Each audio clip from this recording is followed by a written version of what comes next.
about, this is what 5G does, what 6G could do, all the usual stuff around, maybe it's AR, VR, maybe there's more uplink, all the usual stuff, right?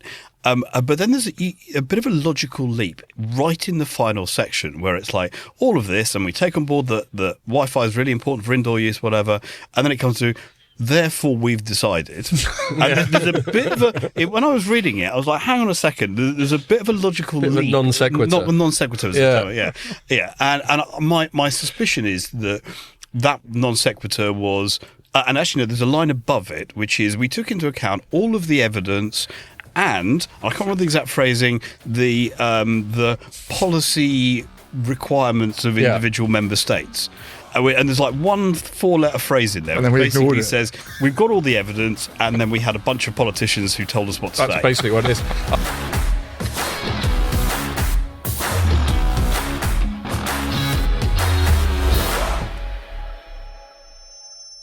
Hello and welcome to another Telecoms.com podcast. This is going to be, we're getting towards the end of the year already, aren't we? I think we've only got 2 more after this before me and Ian have got loads of holiday to use up.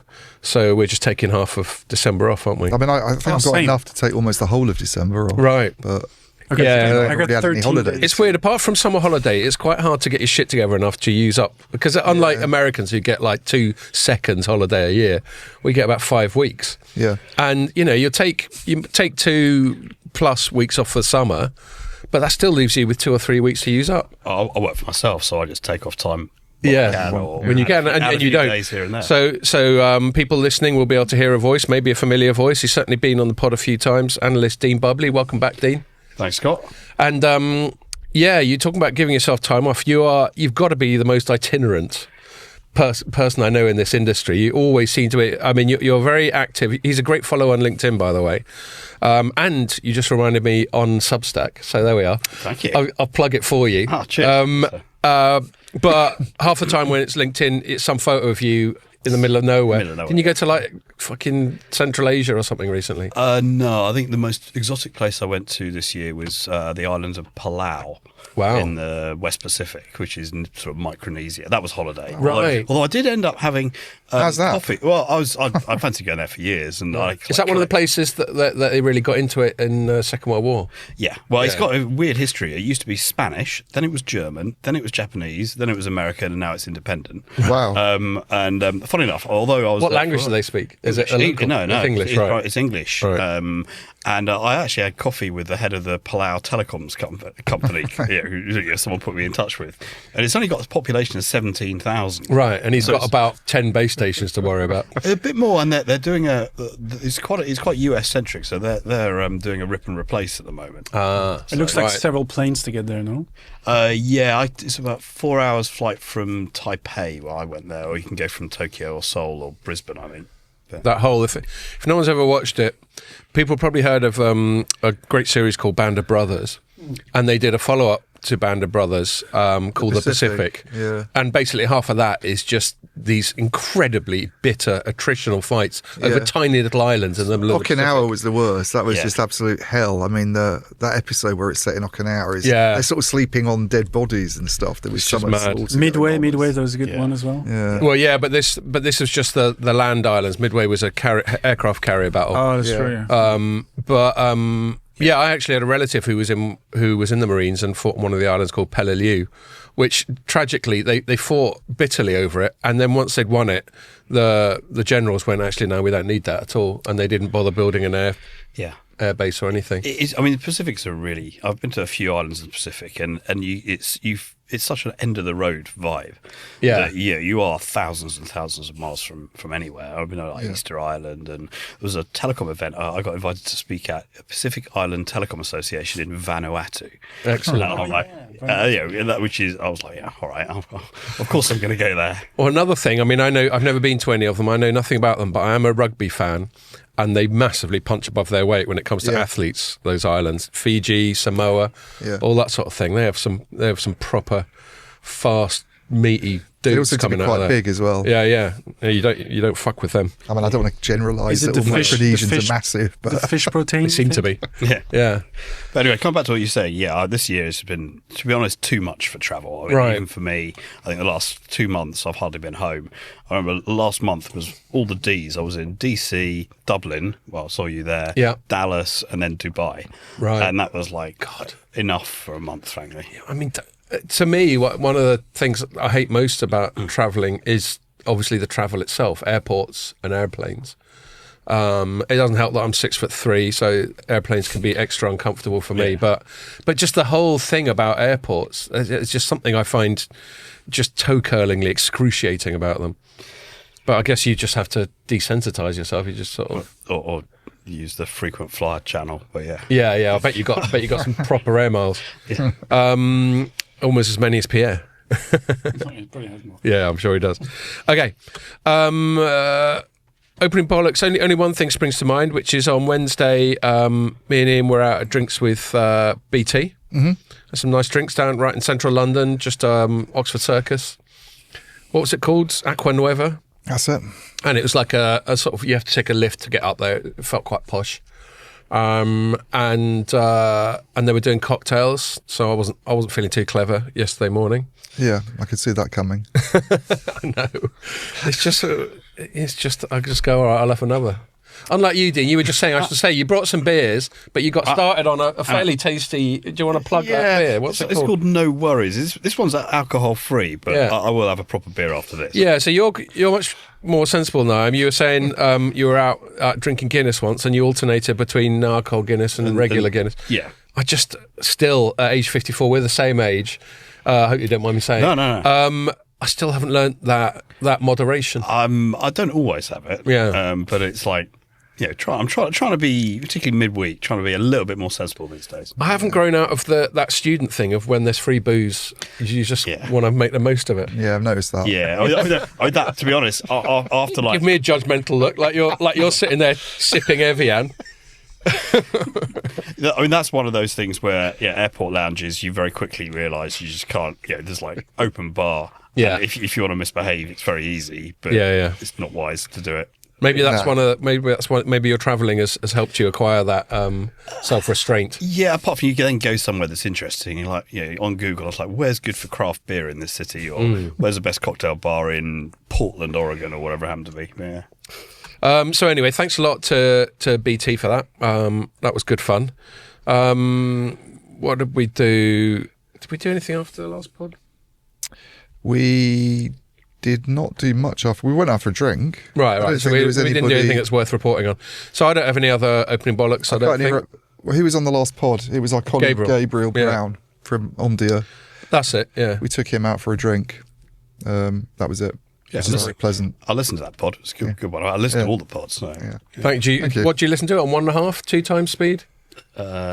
2 or 2.5. 2.5. 2.5. Oh my god! It depends on the podcast engine. So So no, I think it's Economist. I listen to at 2.5 because the app goes up that high. Yeah. I think the Apple podcast only goes to 2x.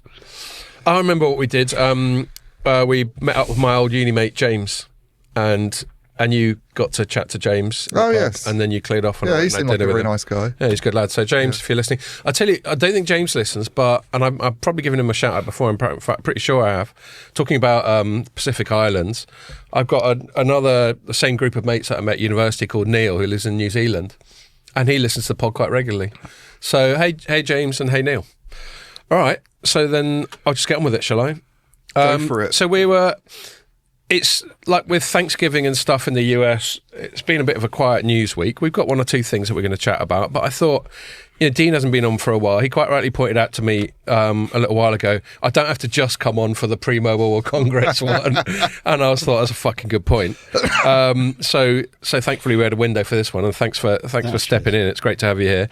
And I just thought, sometimes we can go over stuff that we may have covered a bit before, but when you've got a new perspective, it's still worth doing it again.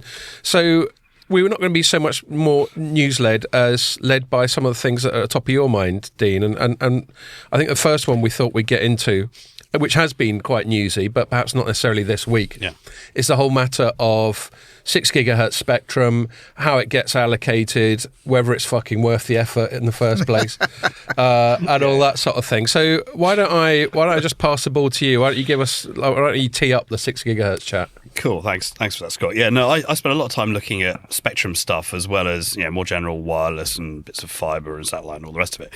6 gigahertz has been a pretty much solid topic for the last 2-3 years, and it's this spectrum band where essentially everyone wants it. So you've got the Wi-Fi industry wants to use it for unlicensed. In fact, in the US and a number of other countries, it's been unlicensed for 5 years now. So US, Canada, Saudi, South Korea are some of the other Latin American ones. You've got the cellular industry that wants access to it, either originally for 5G, and then now they're talking about it for 6G. But you've also got others that already use that band for fixed microwave links for, broadcast and, banking and emergency. Do we use it for like mobile backhaul? I always think, and you correct me if I'm wrong, when I'm looking at Radio Master, which sometimes sadly I do, and then there's the rectangle ones, which I figure are the cellular radios, and then there's circular ones. That's microwave backhaul, typically. And it varies. There's lots of different bands. But microwave's much shorter wavelength than 6. Microwave, I can't remember the definitions of it. It might go from 3 gigahertz to 30 or something like that. Sorry, I'll stop interrupting. Yeah, because you end up with wavelength or frequency, and one is the inversion of the other. Yeah. But it's sometimes used for mobile backhaul, but it's also used for connecting up broadcast towers, for some of the sort of financial services links, also for distributing messages for public safety and emergency communication networks. Utility grids sometimes use it for grid control. Varies by country quite a lot. Can I just, there's a bit of a tangent, but I know we're chatting about Nokia and all things Nokia because they've been driving the news cycle for a few weeks, it seems. But we were chatting about the private 5G. Are they getting out of private? Yeah. One other thing that they're selling is the microwave business, which I thought was quite interesting. Not a lot of people remarking on that as opposed to the private 5G one. And I sort of thought, is that a bad market to be in, microwave? Or you think Nokia would be able to make a success of that? Yeah, but on the other hand, increasingly, as you move towards 5G and 6G, you try to get fibre to as many towers as you can. Yeah, there's still always going to be some that are hard. If you've got one that's up the top of a valley or on top of a mountain, you're not going to run fibre up there. But if you think about just the footprint of fibre, it's like a one-way ratchet. And each year there's going to be more and more sites that are fibre accessible. Yeah. And given with a fibre you can get 10 gig or more, that is preferable for a lot of operators. So I don't know. I don't know. I don't follow the backhaul and transport part of this specifically, but I can't imagine that the addressable market is growing. Yeah. Okay. Yeah, and I just thought it was interesting. There hadn't been a lot of analyst commentary that I saw specifically on that microwave thing. And, I think it's becoming more niche. Yep. Given the competition, you also get satellite backhaul and a bunch of other things as well. So, so anyway, come out 6 gigahertz. There's this huge question mark about who gets to use particularly the upper part of the band. So in Europe and a number of other countries like Japan, the lower part of 6 gigahertz is already unlicensed for Wi-Fi. So you see a lot of companies, telcos and ISPs advertise Wi-Fi 7. And that's usually, but not always, a tri-band router which uses at least the lower part of 6 gigahertz in the UK. So tri-band means it can use the existing bands like 2.5 and 5, right? And lower 6. Right. In the US and Canada and South Korea, it can use upper 6 as well. Right. And this is a little bit of a tangent. Why do routers like to have all these different chunks of spectrum available? Is it? I mean, you'd think that they would always just focus on the optimal one. Well, there's optimal one. Depends whether optimal is about range, about total capacity, or how crowded it is. Because and the other thing is that 2.4 and 5. Firstly, everyone uses them. Secondly, they've had stuff, equipment going back 10, 15 years, which doesn't have all the latest features. And you've also got other things in there like Bluetooth and garage door openers and a whole bunch of other stuff, which means they get very congested. And often they have low quality chips. If you've got a Hoover or a sort of gadget around the house, it probably still uses 2.4. It's got some cheapest chips modem in it, which is not very good in terms of interference management. And so they get progressively less useful. Whereas the 6 gigahertz band, you can only use the newer versions of Wi-Fi in it. They don't certify it for so the just old 6 and 6E and 7, right. yeah, which are much better in terms of squeezing performance out of it. So what would I, for instance, all of us have got broadband at home, as everyone has, and you're on a Wi-Fi connection for your TV and very similar. What will that be on, generally speaking, Typically, these days? in most cases, if you've got your router in the last 5 years, it's probably Wi-Fi 5, and it's probably using 5 gigahertz when it can, but it uses 2.4 gig to cheap IoT. So if you've got a, I don't know, pet feeder or a doorbell or something like that, it's probably just got 2.4. So is this might be a stupid question, but if you're, do you get congestion? Like, would you run into problems at home trying to watch TV that weren't to do with the broadband line, but it could be to do with Wi-Fi congestion in the area? You can, especially if you live in a block of flats or a MDU, where you've got people next door and above and below you on maybe the same channels. You've got an awful. It's like you open up your the Wi-Fi access point list on your phone, and there's like a list of 10, 20, 50 things, and it gets congested. People use it. Something like 80-90% of all of our internet usage uses Wi-Fi, and so if you're at home at night and you live in a block of flats, you've got five people watching Netflix or Amazon Prime or iPlayer or something like that. So it gets full up, and that spectrum in 5 gig, I think, is about 12 or 15 years ago that was made available. Right. So 6 gigahertz gives a lot more headroom, certainly for Wi-Fi, which is pretty essential. If you're going to have this sort of gigabit broadband, there's no point connecting it to useless Wi-Fi on the end. Tell us, sorry, Ian. Tell us the stat that Ian just asked you about when we were chatting beforehand about the proportion of wireless use done through phones. On a mobile, if you on your handset, it depends which network you're on and which country you're in. Typically, between 70 and 90% of your data that you get to a smartphone, never mind your TV, to a smartphone goes over Wi-Fi. So on average, 80%. Yeah. On average, 80%. So Wi-Fi's arguably a fuck of a lot more important than cellular. I sort of feel it's a bit of a neglected or like an issue that hasn't really been looked at. Now, I sometimes have issues at home, or like the TV screen gets a bit fuzzy, and I'm in a block of flats. I'm sort of in a it's not a block, but it's a couple of flats, and when the neighbours are in, I've noticed more often, and you always think, well, it's just broadband line problems generally, but it could be to do with the Wi-Fi issue. It may well be the Wi-Fi, particularly if you've got an old TV with who knows what chip in that. Yeah. In an ideal, it's just died actually. The TV, but that old. Yeah, to be honest, I've got the same issue. Black Friday is a good time to buy new. We have.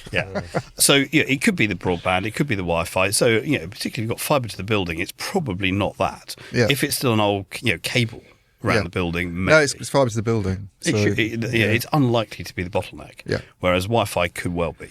Anyway, so essentially everyone wants the upper part of the band, and particularly in Europe, there's been this 2 longer cycle of trying to work out who gets access to it and on what terms, where. And what happened about 2 weeks ago is this advisory group for the European Commission called the RSPG, the Radio Spectrum Policy Group, I think, came out after many, many cycles of consultation and questionnaires and all the rest of it with their final opinion. And their opinion was, of this upper part of the band, most of it should go to cellular use as a primary tenant. And that's not, despite some of the things I've read, that hasn't been assigned yet. It's a recommendation to the European Commission and also to the European regulator group CEPT on this is what RSPG thinks should happen. Right. And then there's a whole list of caveats of, firstly, you need to protect some of the incumbent users. Secondly, you might want to look into how Wi-Fi low power can coexist with it. Thirdly, there might be a demand question in some countries. So there's lots of sort of caveats in there. But the long story is the cellular industry got most of what it was hoping for, with some conditionality. Which is normally the case, isn't it? It varies. But, and I think in this case, there's a bit of a difference here between regulation and policy. And to be honest, rather than framing this as a battle between cellular and Wi-Fi, I'd frame this as a battle between politicians and regulators. Right. And I know often, I was the same a few years ago, you think of them as more or less interchangeable. Yeah. But regulators tend to think about things like spectrum in very narrow terms of, is there going to be interference? Does it impact competition? How do we manage the licenses on what areas? How do we auction it or give it away in some other form?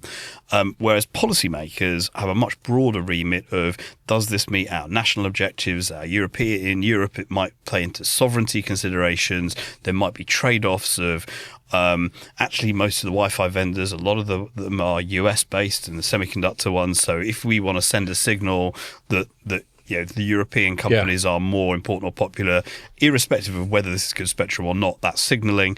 And there were some policy people, politicians, who apparently, let's just say, applied pressure to the regulatory group to come to a certain conclusion. Do you feel that the regulators were looking at this, like you were saying, they're a bit more technical, and they were going, maybe there's an argument actually for giving more of this to Wi-Fi. Or some complicated, they were talking about this thing called hybrid sharing. I'm a big fan of which happened in the UK, is that right? The UK's got its own consultation, which the UK's now, and Ofcom is in a bit of a tricky spot because they were hoping that the European recommendation would be for this sort of sharing model, and now it's not so clear. But essentially, a lot of the regulators had been doing complicated tests on coexistence of, can we share indoor versus outdoor, or one prioritized versus another secondary, or a database, or what's called cross-technology signaling. There was lots of very clever ideas thrown around. And what's happened here is, firstly, RSPG was like, well, to be honest, none of this is actually proven. Can we just split it? And then they've said, and can we do the split? So actually, cellular will dedicate the largest chunk, and then we'll talk about the rest of it later, after 2027, when World Radio Congress happens. Right. So let's kick that can down the road. I know some of the UK operators are also making a fuss, weren't they, in saying this is actually quite hard to do, this sharing model, and they've already kind of kicked up a stink about it. And to be honest, there's a lot of conservatism in the spectrum community general, but I'd say particularly mobile operators. And if I'm being unfair, which why the hell not? Frankly, once I come on Friday. Friday, I'm sure you're not being unfair. A lot of the people who are billed as spectrum specialists are actually auction specialists. Yeah. And their job is game theory and working out how to spend the most or the least amount of money for the most amount of spectrum. Yeah. And if essentially you move to models which are database driven or some other form of sharing, there's not as many auctions, which means the skill sets required are slightly different. Yeah. So there's a certain amount of self-protection going on here as well. If you're an auction specialist, you're incentivized to carry on wanting auctions. Well, and isn't there... No, I know people from this world, so I have to be careful not to upset people here, but I can see what you mean. It's like, when have you started being careful about not... No, I can see the vested interests of guys who've been making money out of doing 3G spectrum auctions for 25 years, and then it just... And maybe there could be a vested interest for politicians to have cellular auctions because they just raise funds.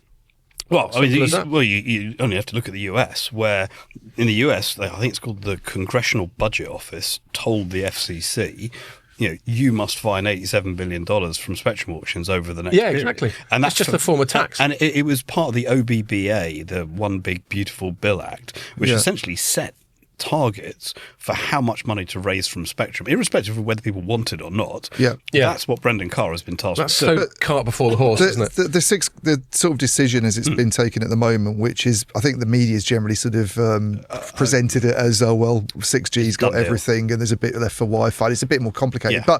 But if you simplify it and look at it kind of that way, how have they sort of justified doing this? Because you were just saying 80%'s on Wi-Fi, you can have problems in the home, people are working at home, 5G.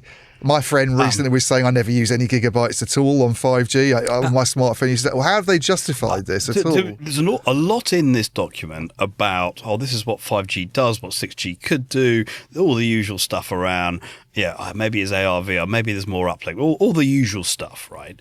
But then there's a bit of a logical leap right in the final section where it's like all of this, and we take on board that Wi-Fi is really important for indoor use, whatever, and then it comes to, therefore we've decided.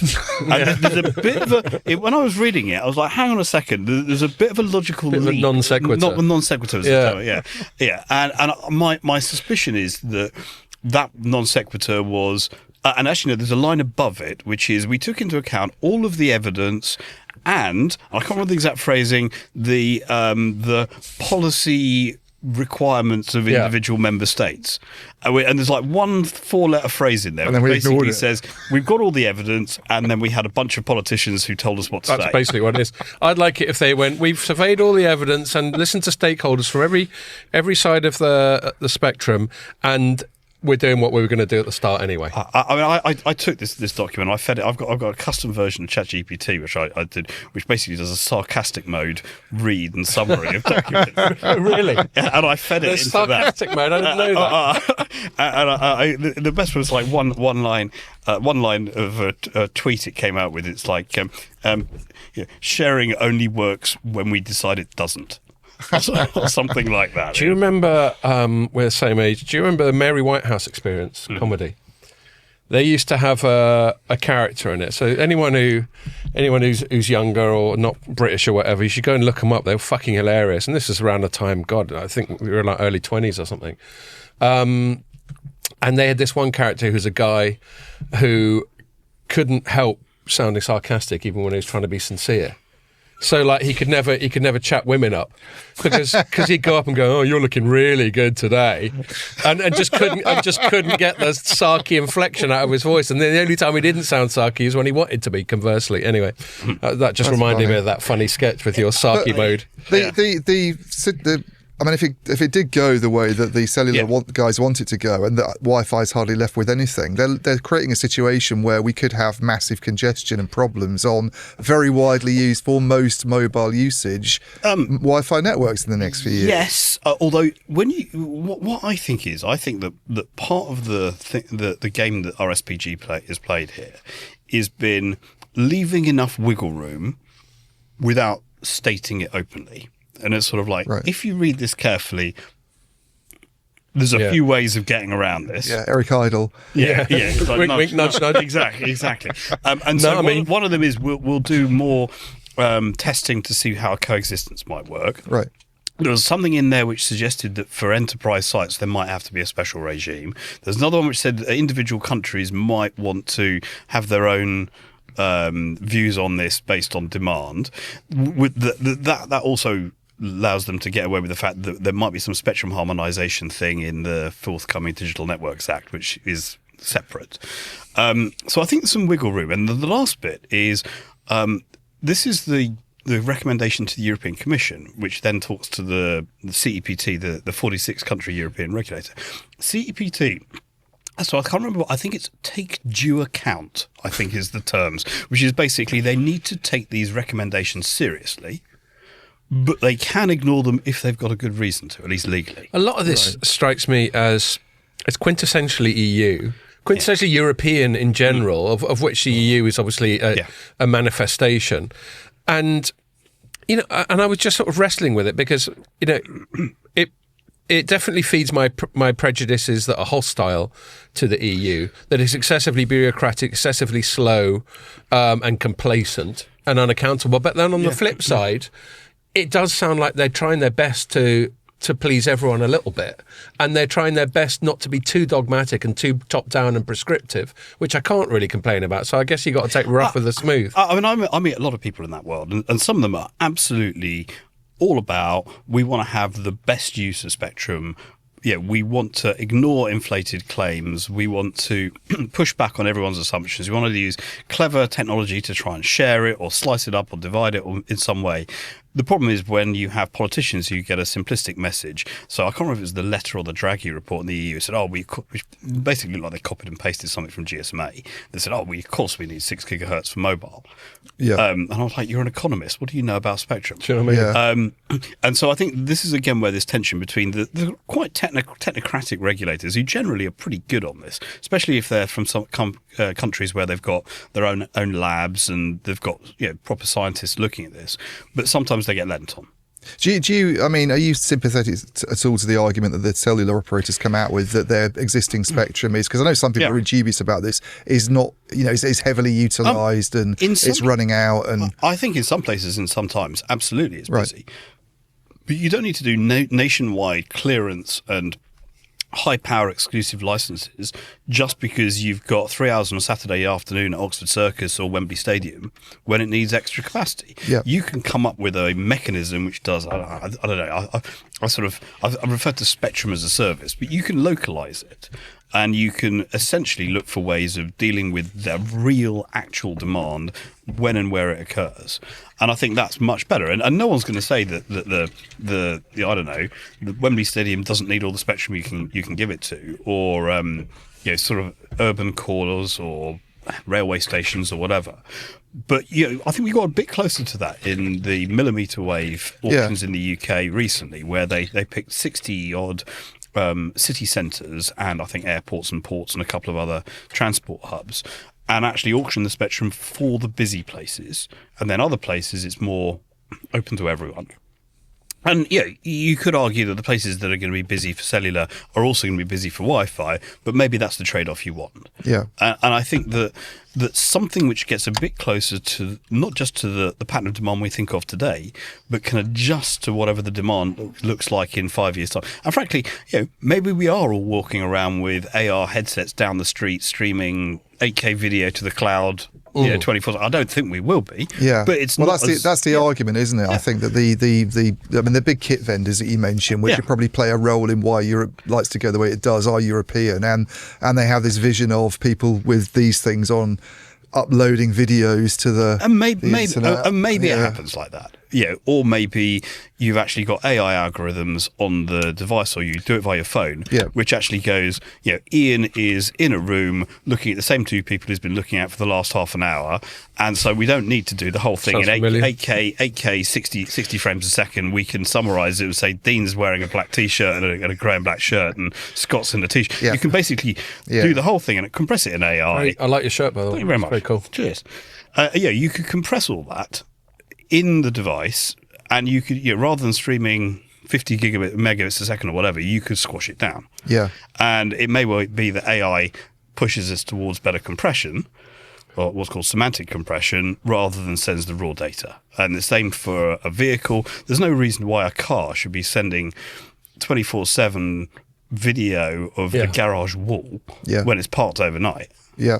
Yeah, exactly. Yeah. Or the sensor data. If you've got tire pressure sensors, you don't need to stream the data going normal. Oh, that's weird.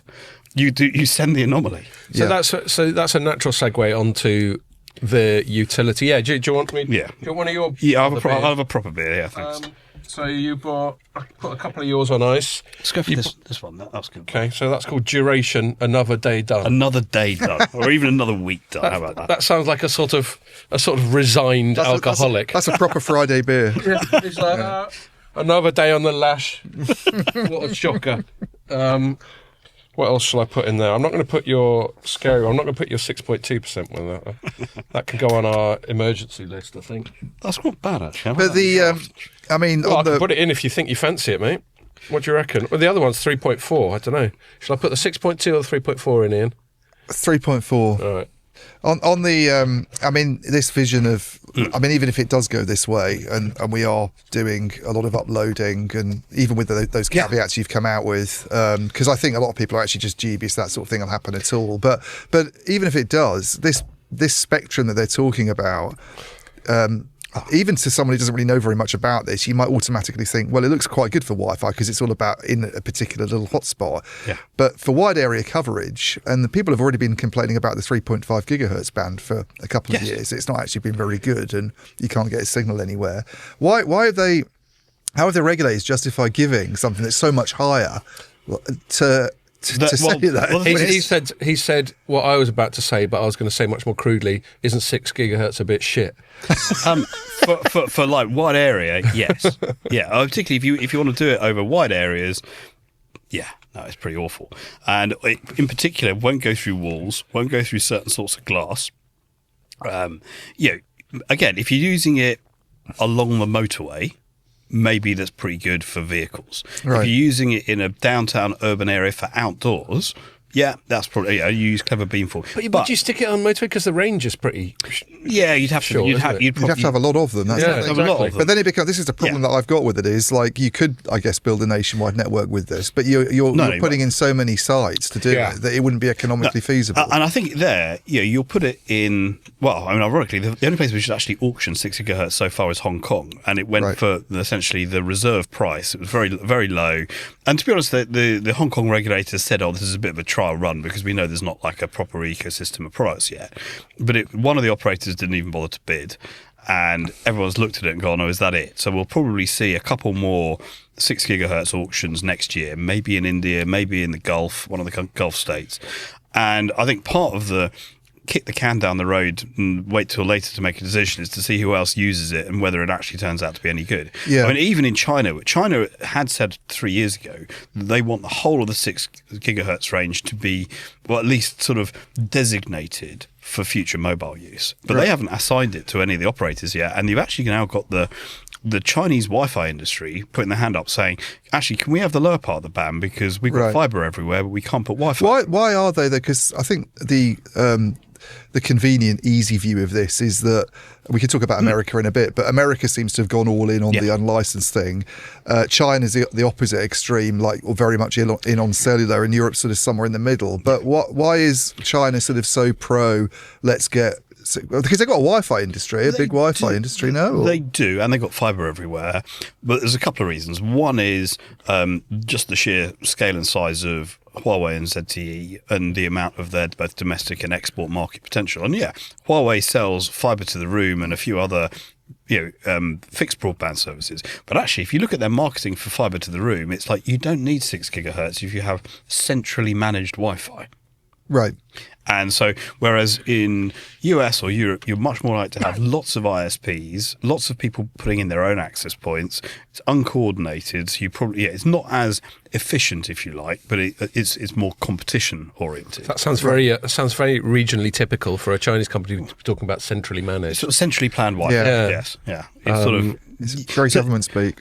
And it has its pros and cons. I mean, this always comes up when people talk about China. You sometimes get people being quite envious of China's political system because they can get certain things done. True. Because there's not that much discussion. It's like the opposite of Europe in that way, isn't it? Yeah, and it's the same thing on we'll talk about AI later, but it's a lot easier if you want to put AI in a mobile network if you do the whole thing. It's much harder if you've got multi-vendor and you want to get your models from different places, and it could be lots of different AIs, lots of different cloud platforms, lots of different network vendors. Can we have some sovereignty, please, to throw into that as well? And you have lots of boundaries. Whereas if you do things monolithic, it's a lot easier to do the design and architect. So Scott and I were in Finland a few weeks ago. I can't remember when it was. Yeah, about a month or two ago now, I think. But like in sort of line with the whole, like Nokia's taken over the news for the last 3 months, it seems. We got invited over there to look at their new opening of their fancy new R&D facility, which is really good. And one of the things we did was go up on the roof, and they're testing sort of drones with this kind of spectrum, like 7 gigahertz. And they were saying what they're trying to do with like massive MIMO and the addition of even more transmitters and receivers is map that band onto 3.5 gigahertz. But the question that didn't come up was, well, I think you said it before we came in, 3.5 isn't actually that good anyway. So no, and it's range. And the other thing is, everyone talks about if you look at most of the statistics, and a couple of operators, we've done a trial in 6 gigahertz. Yeah, and they're very quiet about the uplink performance from the device to the network. Almost all the stats have been the downlink. Right. And also, even though there's one of them said, we did it inside the building, it was very unclear how old the building was, what sort of glass there is, and you can have 10x worse with the wrong sort of glass. Like the insulating glass, it's like almost impermeable. Right. That's interesting. And so you got modern buildings like this one. One of the reasons you get lousy cellular signal outside here is because shiny corporate office block. Yeah, and particularly thermally efficient ones. Yeah, and so the more if you think of you get to the 6G era, there's going to be a lot more thermally efficient buildings because of the building construction rules all have, whether it's net zero or whether it's at least insulation rules as part of the building code. Yeah. But in most of the world, some countries are different. They don't say you must have ducts and for antennas and indoor wireless systems. One of the things I would like to see is more countries do what places like UAE and Saudi and I think South Korea do, which is say when you design a new building, this is part of make it. you make it wireless Makes total friendly. sense. Yeah. I mean, it makes total sense. It's interesting there's not a lot of data on the sort of uplink side because that's the bit that they're really pushing at the moment. This is the thing. It's like, it's all about uplink 6G and it's all about loading from your smart glasses. And and the other thing, of course, is certainly in Europe, everyone's very, very keen for 6G to be mostly a software upgrade. Yeah. And then you're like, well, hang on a sec, but if you want 6 gigahertz or 7 gigahertz, you can need new radios, aren't you? And I'm like, and as Ian just referred to, the reason they were mapping 6+ gigahertz to 3.5 is because they explicitly said there's no appetite for base station densification. So this shit's got to be able to go on existing towers. Yeah. And one thing I want to ask, and in fact, there's a story that we wrote a week ago. Nick Wood, where it says GSMA pleads for yet more spectrum for 6G. And this was after the stuff that we've just been talking about, I think. And I just want to ask you, given everything we've just said, why do you think the mobile industry, and the GSMA represents the mobile industry, why do you think the mobile industry is constantly begging for more high-frequency spectrum, given all the stuff that we've just spoken about? I guess it comes down to optionality. Yeah, it's like if you've got the spectrum, either you can work out what to do with it later or you can sell it. And at the moment, there are no signs that spectrum pricing is coming down. So the worst case, you're stuck with an unused appreciating asset. That's the cap. So that's the really pragmatic and view. There's the other sort of like maybe slightly cynical view that if they've got it, then it keeps it out of the hands of the Wi-Fi crowd. Wi-Fi crowd or the satellite crowd. Or the satellite crowd. Then less competition for indoor stuff. And I'll refer people back, sorry, Dean, I'll just butt in quickly. I'll refer people back to a podcast we did in May with a chap called Dave Wright. Oh, yeah, I know. And he was very much giving the pro Wi-Fi perspective. I'm glad you remembered his full name this time. Rather than just call him before. Dave. Well, you call him Dave, but that's only because you call everybody Dave. You were just lucky. Well, it's very accommodating of him to be called Dave. It makes my life a lot simpler. But yeah, Dave Wright. No, it's because I cunningly went and looked it up while we're talking. I was multitasking, mate. Yeah. Okay. But we had a good chat there, and it was about spectrum, and he was very much giving the Wi-Fi. But one point he made, which is where GSMA is relevant, is that the Wi-Fi industry doesn't really have a GSMA, does it? Not really. No. So that might be another reason why they tend to, their lobbying's less effective. I mean, the Wi-Fi industry, there's like 3 main bodies. There's IEEE, which does the underlying standards for 802.11. You've got Wi-Fi Alliance, which certifies Wi-Fi products, and they take the IEEE standards and they add on additional things like a security layer and add-ons for mesh or for prioritization, or there's a thing about sensing. And then you've got the WBA, the Wireless Broadband Alliance, which I used to call the Wi-Fi wing of the GSMA because it was originally set up by a bunch of operators, but these days it's much more enterprise focused, more fixed focused, and I'd say WBA is the closest to GSMA these days, but it's much, much smaller. It doesn't have the lobbying clout. It doesn't have all the wedge from Mobile World Congress. Well, it doesn't run. Yeah, exactly. Yeah. It runs a small event. Oh, and I'm going to the one they're running in Tokyo in January, but that's probably a few hundred people, not tens of thousands. Indeed. But in terms of those are the groups, but the people behind. So the GSMA, the people behind it are obviously Vodafone, etc. Yeah. The guys that are behind those groups on the kind of commercial side would be Cisco, HPE, because they're pretty quiet about all this stuff. I always think they are. They don't do as much. I mean, I was with both Cisco and HPE and also Apple and some of the Intel and a few of the other device vendors and others are present there. Broadcom.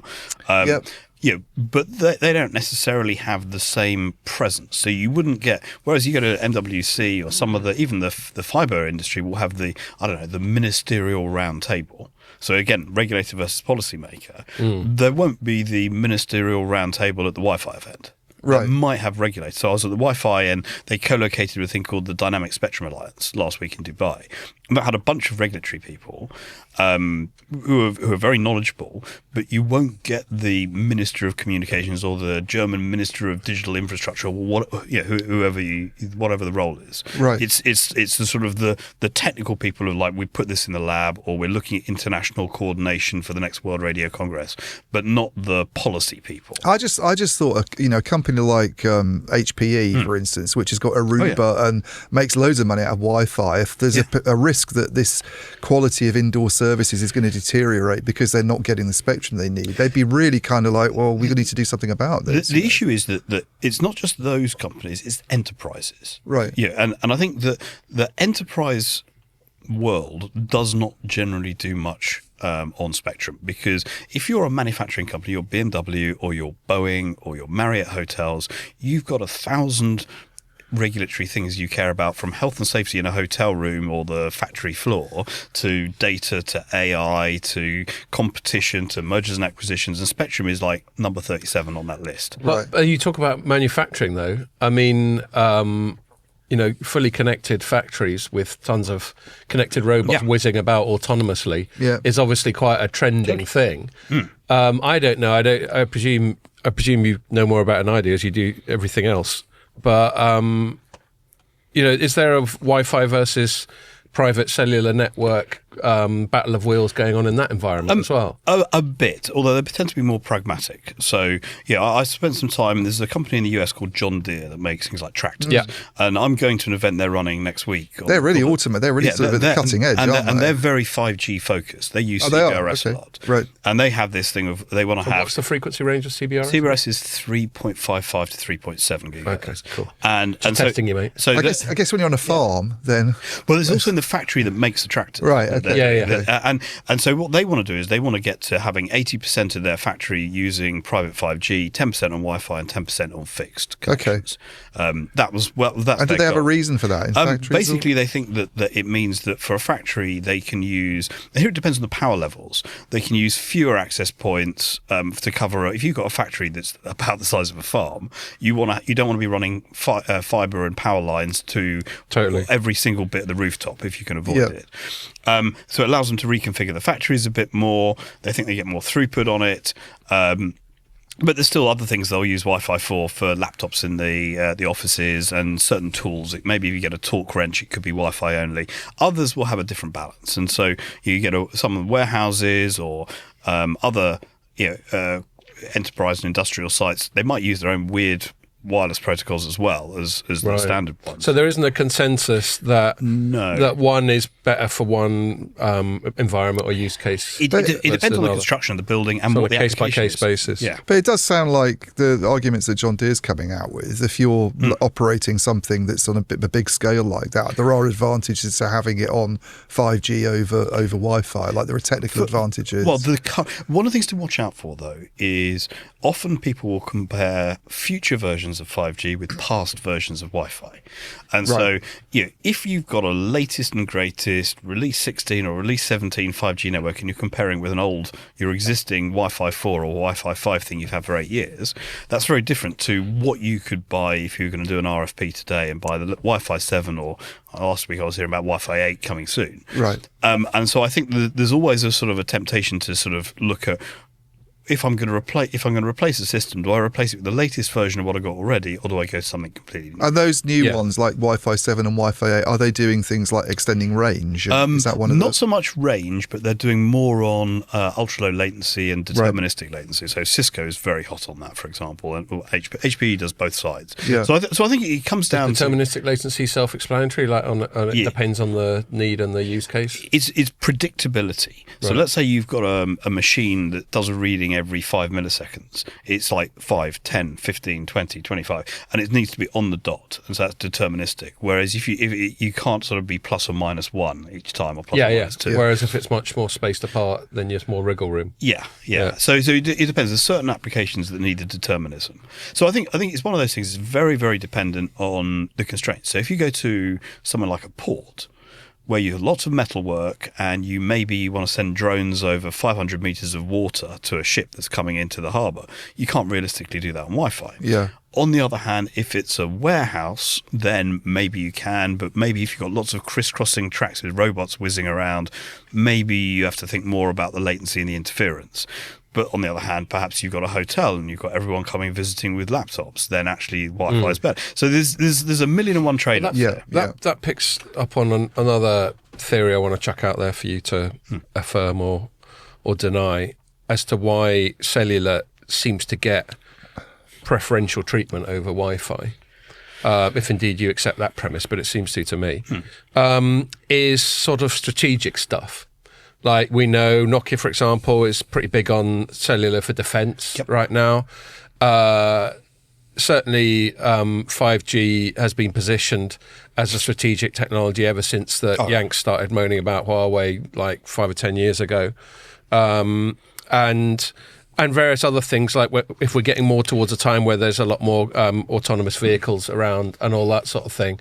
And clearly you can see why autonomous vehicles, you're going to want to use something. Yeah, the clear difference for me for cellular in terms of use case is that it's not geographically constrained. Whereas with Wi-Fi, you're constantly going from one hotspot, one router to another. Whereas cellular is national. So do you think that's another reason why it gets favoured, because of these more national strategic considerations? I agree. I definitely think some of it is the national level, and you see this again with satellite as well, because it's used for aviation and defence and everything else. So. But also, there's a fundamental difference between connectivity in the public domain and on private property. And so to some extent, and Scott, you probably agree with this, you could make an argument that on private property, connectivity is your problem, not ours, the government. Yeah. Totally. And often government with my libertarian stuff. And so at that point, the government's like, well, do you really want us to come around and measure the signal quality in every square foot of your house? You probably don't. Yeah.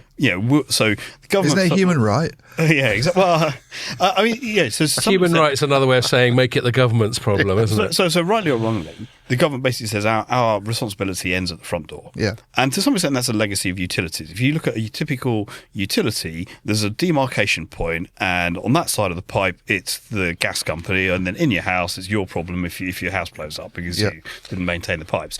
And shit, is it? I've got to maintain my own gas pipes or I blow my house up. I didn't know that. No one fucking gave me that memo. I'm shitting myself now. You've got a carbon monoxide reader in your house. You'll be fine, yeah? I think you have to have those now, don't you? My boiler's playing up. I'm getting paranoid. So I think the Wi-Fi industry needs to work out how to deal with that. Now, in theory, there's all these policy goals of we want to have connected education and healthcare and factories and the rest of it. And I think that what the Wi-Fi industry ought to be doing is going to politicians and going, all these things you said you want, you can't just abdicate your responsibility at the front door because it's not going to happen otherwise. Yeah. You need to make sure that there's the spectrum and, frankly, at least do some measurement or attempt to work out of, can you connect bed 37 in the hospital or your kids' online education or the robot in the factory. If you want that to happen, you have to make sure that the policy and the spectrum and everything else is available. Yeah. And I would like to see more governments take a proactive stance on that. And I know this is where it gets difficult from a libertarian point of view of, do we want government involvement? I think I'd much rather have a fewer number of government rules done well. Yeah, and and to clarify, I mean, almost by definition, nearly all libertarians are slightly different because half the point of being libertarian is you're very pro-individual. But I don't think, certainly my flavour of it, I've cited it many times on the pod before. Adam Smith wrote in the late 1700s that... You love Adam Smith. Yeah, because it's just this one quote about regulation. It's always relevant that people of the same trade, to paraphrase him, whenever they get together, they're always going to conspire against the public, i.e. to form cartels and monopolies and all that sort of thing. And so this is the grandfather of modern economics, saying you've got to have a regulator, basically. Yeah. To, in this case, to prevent our cartels and monopolies. So I can completely concede that. But yes, the most useful discussions are exactly what you're talking about, that boundary. There has to be a role for the state. More libertarian people want there to be a smaller role for the state. More collectivist people want there to be a bigger role, and we argue the toss about the bit in between. But even if you're going to have a small role of the state, you'd much rather they did it properly. If you're going to do it, you might as well do it properly. Yes, totally. Rather than sort of hand-waving. Given that they've got to be there, then you want to optimise their activity. And it's one of those things, I think the UK's, and that's perhaps because me and people like William Webb and others beat beat up Ofcom and DSIT regularly is they actually make reference to things like indoor coverage and indoor connectivity.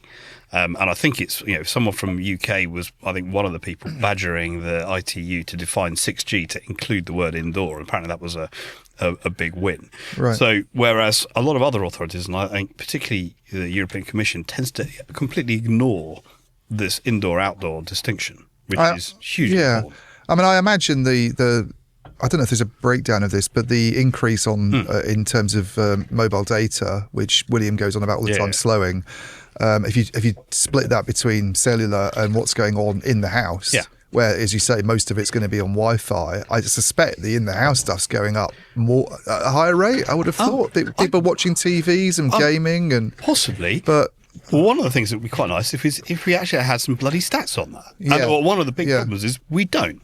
Yeah. And so you get some stuff from like Ookla and OpenSignal that tries to estimate some of that. And I've seen bits and pieces come from Ericsson over the years.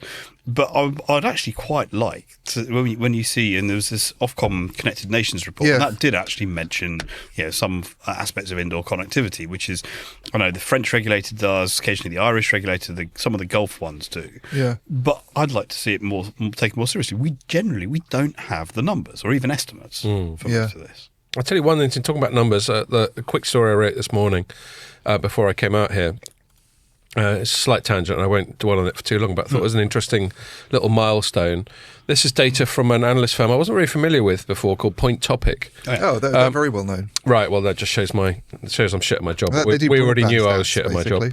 Yeah, well, so that's what they did. And they actually give a lot away for free. Unlike a lot of analyst firms, they give you a full report for free. I'm not sure with a group called Inca, I think. Right. That has so I'm not sure what their commercial model for giving so much data away for free is. But I just quickly covered one, and basically what they noted is in the UK, in the last quarter, Q3, was the first quarter that fibre to the premise overtook fibre to the cabinet as the number one form of broadband connectivity. Oh, okay. So I thought it was an interesting little milestone. Yeah. I'll remember this day forever. Where were you when fibre to the home overtook fibre to the cabinet? Mind you, it's been a long time coming. I mean, because you see all the altnets at the moment. A lot of them, their take-up rate is really low, and that's one of the they do that. I think they show that, don't they? Sort of 16%. I mean, this is why the UK fibre altnet space is a bit of a bloodbath at the moment. Is they built all this stuff out, and there's like 15% take-up on a lot of networks. Yeah. In fact, that's a good point. I'm going to click through to Point Topics one, because some of the charts it had, I didn't really understand what they were saying, but I think this is probably what you were just talking about. They had this chart where it says selected AllNet suppliers and retail ISPs full fibre penetration rates. And I didn't really fully understand what they meant by full fibre penetration rates. But they seem quite low. Like City Fibre was 13% a year ago take-up. And 18% now. G Network's gone down. Yeah. So people have gone off the G network and gone on to other options. Yeah, I guess so. I think what they're meaning there is the percentage of homes that are taking a service where it's available. I'm going to give another shout out to someone who's I guess competitive with us. But he does great stuff, and he covered this first. I didn't attribute it because I was able to find the source material, but they're called ISP Review. Oh yeah, chap called Mark something or other. Yeah. He does fucking good stuff. He seems to be just an indie writer. So fair play to you, Mark. And he did a more thorough write up of this Point Topic thing, which is where I got it from. But anyway, that's interesting stuff. I don't know how long we've got on this, but we'll move on. But do this. Because one thing we haven't talked about is why the US has gone sort of the other way, and everybody's going, like people like Iago Tenorio at Verizon is going, it's a disaster, we're going to be left behind in 6G, we haven't got any spectrum to use. Right. Yeah. So calm down, Iago. Yeah. I can understand why it's his job to do that. 5 years ago. 5 years ago, this is where it gets amusing. 5 years ago, the FCC at the time was led by a guy called Ajit Pai. And he, I've met him a number of times, and he used to speak regularly at the Wi-Fi conferences I went to. Yeah, in fact, he got given a Wi-Fi Hall of Fame award, which is amusing because he now heads the CTIA, the cellular operator organisation. So he's probably a bit embarrassed of that particular trophy on his shelf. It's almost like people change their position depending on who pays their salary, isn't it? Well, there is that, yes, oddly. And so the US about 5 years ago pushed this for Wi-Fi in the same way that they pushed millimeter wave for 5G. So That was also sort of FCC going off on its own. And since then, a bunch of other countries, particularly in the Americas, but also South Korea, Saudi Arabia, and I think, I can't remember if it's Kazakhstan or Kyrgyzstan, has also gone that route, where they dedicate the whole 6 gigahertz band for unlicensed use. And the US is now becoming more prevalent. They're shipping a lot of Wi-Fi 7. Most modern iPhones and Samsung Galaxies and stuff have that support in it. A lot of enterprise solutions as well. And what's happened more recently is that the US mobile operators have said, we've got a shortage of mid-band spectrum. Actually, the answer, when you look at their numbers, that's because they used some fairly arbitrary definitions of what mid-band was, and it was mostly AT&T being annoyed by how much T-Mobile has. Right. T-Mobile bought this massive slab of 2.5 gigahertz spectrum. And so when CTIA... it was a Sprint takeover. Yeah. But then when they did the calculation about mid-band, for some reason they started at 3 and upwards and went from 3 to 8, whereas the rest of the world counts it from 1 to 6 or 1 to 7. Yeah. So there's a bit of dodgy maths going on there. But what essentially the mobile operators in the US have been saying is we need more spectrum between 2 and 4 gigahertz, basically. And they've been also looking further up to 6, and more recently 7 gigahertz, and also looking jealously at this CBRS band. And then you've got FCC is trying to work out how to satisfy this demand from Congress from what it has to find. The answer seems to be there's a couple of chunks of spectrum they can now clear an auction, which should keep the cellular operators happy. And in fact, frankly, they've probably also got more than enough because some of them bought some spectrum off of Dish recently. Yeah. So they're going to try and clear some of the stuff between 4 and 4.2. So is this the One Big Beautiful Bill stuff? Yeah. Right. And so I went to the Spectrum event in Washington a few weeks ago, and it was all like, well, where are they going to find this from, and who's going to be pissed off at being kicked out of their band? Yeah, and which is ultimately their consideration. There's always going to be some oversubscription. Who is it? Mostly the broadcasters and airlines. So I think what they've essentially got is, for the first, what they call upper C band, I think the mobile industry is basically going to give money to all the airlines to say, buy yourself some new altimeters that don't need this and sort of stop massive fucking moaning. Yeah, basically. Yeah, and I think they've worked out that you can replace all the altimeters for planes in the US for a fraction. There was of that the cost. that big about a couple of years ago. There was a big fuss about that, wasn't there? So that and the broadcasters are just like, you just have to make do. Yeah, it's for things like satellite uplink from outside broadcasters. No one watches telly anymore. They'll squeeze it down or whatever. Yeah, or it's all on broadband anyway. Or nobody watches telly. It's more from the camera. It's all on TikTok. But it's also like when you get the outside broadcast fans with a satellite dish, is actually you can use 5G for that. It's one of the things where you might even use a slice. Who knows? Okay, so they're actually going to be better off because they've got spectrum that's slightly more useful than 7 gigahertz. Yeah, and then 7 gigahertz, well, there's a bit of it which they might get away with. In Europe, 7 gigahertz is off the table because essentially NATO was like, they need that for their war with Russia that's coming. Yeah, and given that Sweden and Finland joined NATO, that's probably a few phone. There's probably been a few phone calls that are like, don't go there, mate. It's interesting. You go to a lot of Spectrum events. They're already regretting letting them in. It's like, oh fucking hell, we forgot they were going to go on about mobile the whole time. It's funny. You go to a Spectrum event these days in Europe, and there's always now someone from NATO there. There's like sort of Brigadier General, someone or other, and there's like a picture. It puts a slide up, and there's a picture of a ship and a drone and an aircraft and a soldier and a tank. Okay, right, and we use this for this and this for this and this for this. And any questions? Right. And everyone from the mobile industry is going, oh shit! Picture of some sort of Polish innocent being menaced by a Russian or something like that. So basically, the long and short of it is that in Europe, 7 to 8 gigahertz, irrespective of what gets decided, that's pretty much off the table. But that spectrum in the US is a little bit. There's bits of it that might the Department of Defense or War. Yeah, I think some of it was. Some of it they will look at, and there's also another chunk. 4.4 to 4.9, which is apparently also being looked at. There's another bit which is currently used mostly for meteorological things like radar. Who uses weather radar anyway? Right? Yeah. Have you ever looked? I don't know if it's ITU or whatever. They've got a diagram of all the spectrum from like 0 to a fucking million. Yeah. And all the little segments. It's incredibly fragmented. I never look at those. They're too confusing. And a lot of them have primary and secondary users. And the bit that's gone to mobile is like a tiny bit in this vast chart. It looks like sort of periodic table times 1,000. And then there's VHF and UHF and all that sort of thing. But the other thing that no one talks about here, and I think the mobile industry is starting to wake up to, is firstly what William talks about with the flattening of demand. And we can argue about whether there's another leg up from AR, VR, but we don't think so. Is all the AI people continually talk about how spectral efficiency is going to improve. I know. And so hang on, I was like, well, demand is at best growing slowly, but the supply is getting more efficient. Yeah, I always think this is And curious. Actually, if anything... And then we've got our mates at Cohere to do with spectral efficiency as well. Totally. And the Same different thing. things, everyone is, you get 15% from this, we can get 30% from that, we did a trial and we got 100%.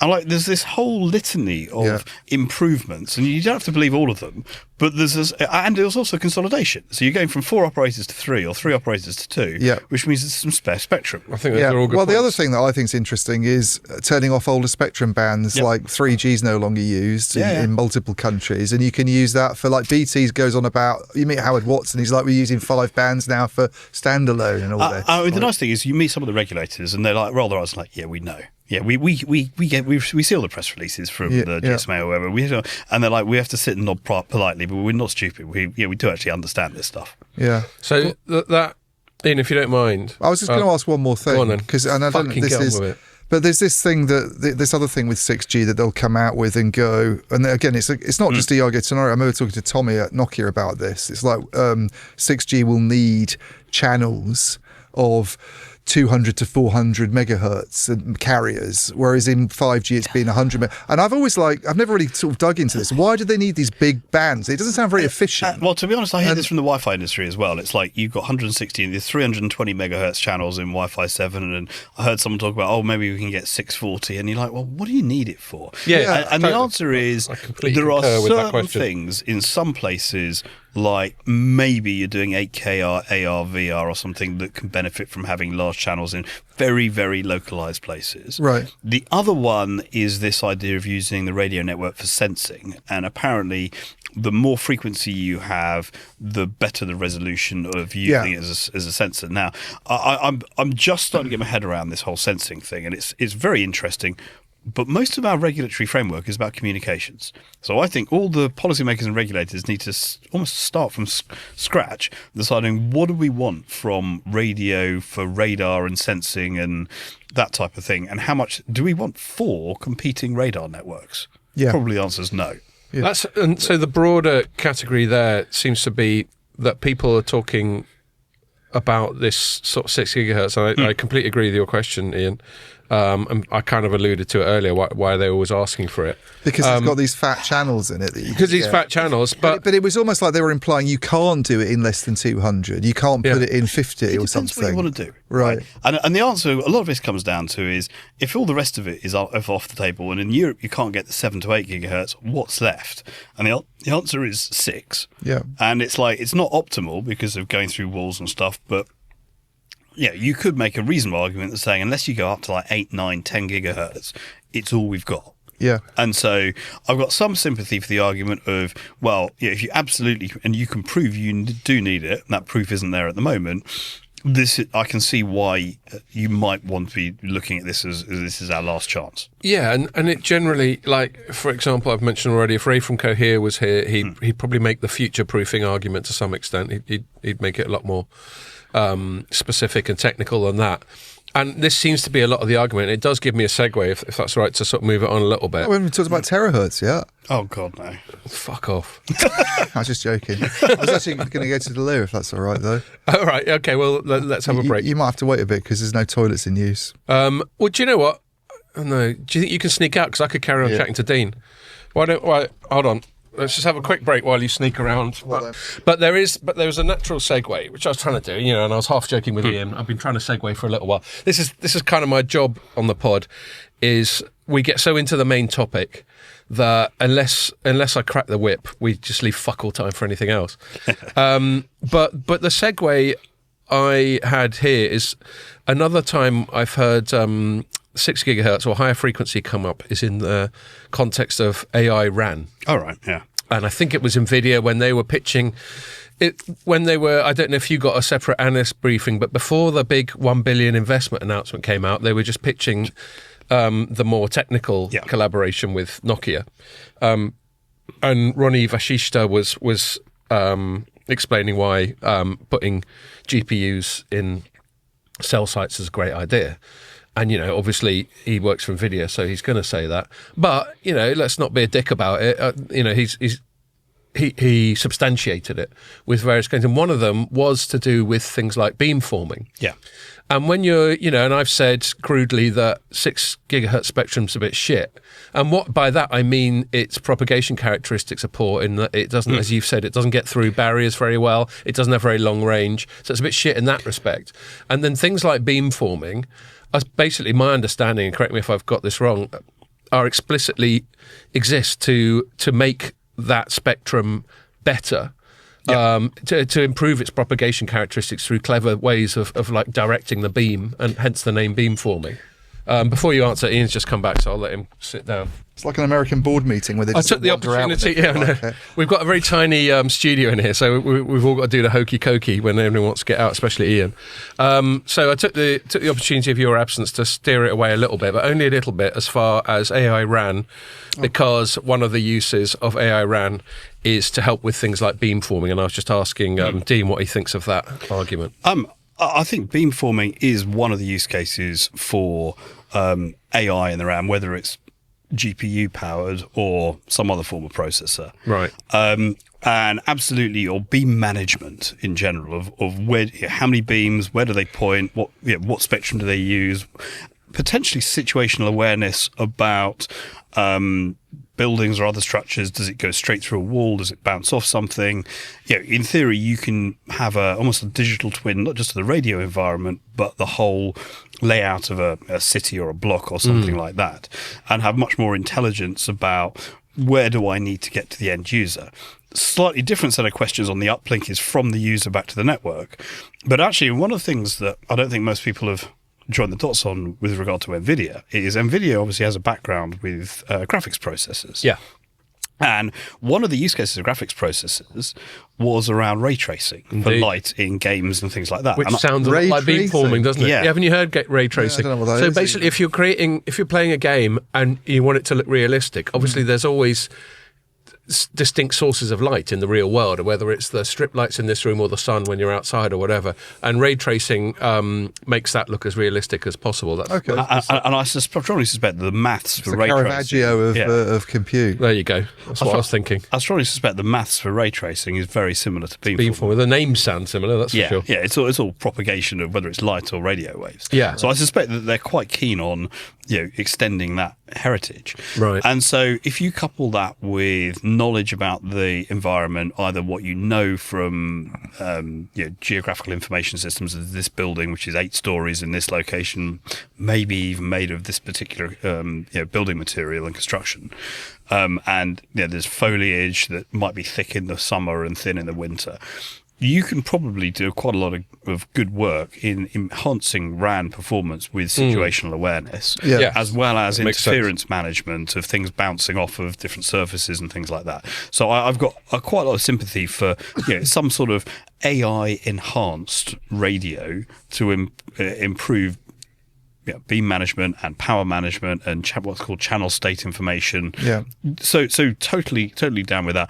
Does it specifically read across to particular bits of spectrum? Not necessarily. Okay. It might be helpful for things like 6 gigahertz because you perhaps could. I don't know how narrow the beams are, whether you can beam it at a window rather than a brick wall or something like that. But certainly you could use it for intelligent sort of ways to bounce off surfaces or neighbouring buildings and things like that. Yeah. Okay. So moving more broadly into that AI RAN thing, we've chatted about it once or twice on the pod. Obviously, when the news first came out with the NVIDIA thing, we chatted about with Cohere, with the one we did in Dublin with them. But we haven't heard your perspective on... I mean, we can talk about the Nokia deal with NVIDIA itself, but also just... you've touched on it now. just the whole concept of AI RAN. We've had various augmentations of the RAN spoken about in recent years and decades, but this is the hot topic right now. What are you hearing about it? How convinced are you about the arguments in favour or whatever? I'm a lot more convinced about AI for the RAN to enhance the propagation than I am about this AI and RAN of running your inference or whatever. The idea of I'm from GlaxoSmithKline. I'm running my protein folding algorithms on base station number 3282 today. Yeah. That I'm less convinced by. But the actual ways to improve the RAN, whether it is around beams, around energy. I was listening to an Ericsson thing where they use their own processors, talking about mobility management. They know they can make a good call on when and where that you're going to hand off from one cell to another, particularly in a densified environment. Are you going to hand off to cell A or cell B, depending on which way you're walking down the street?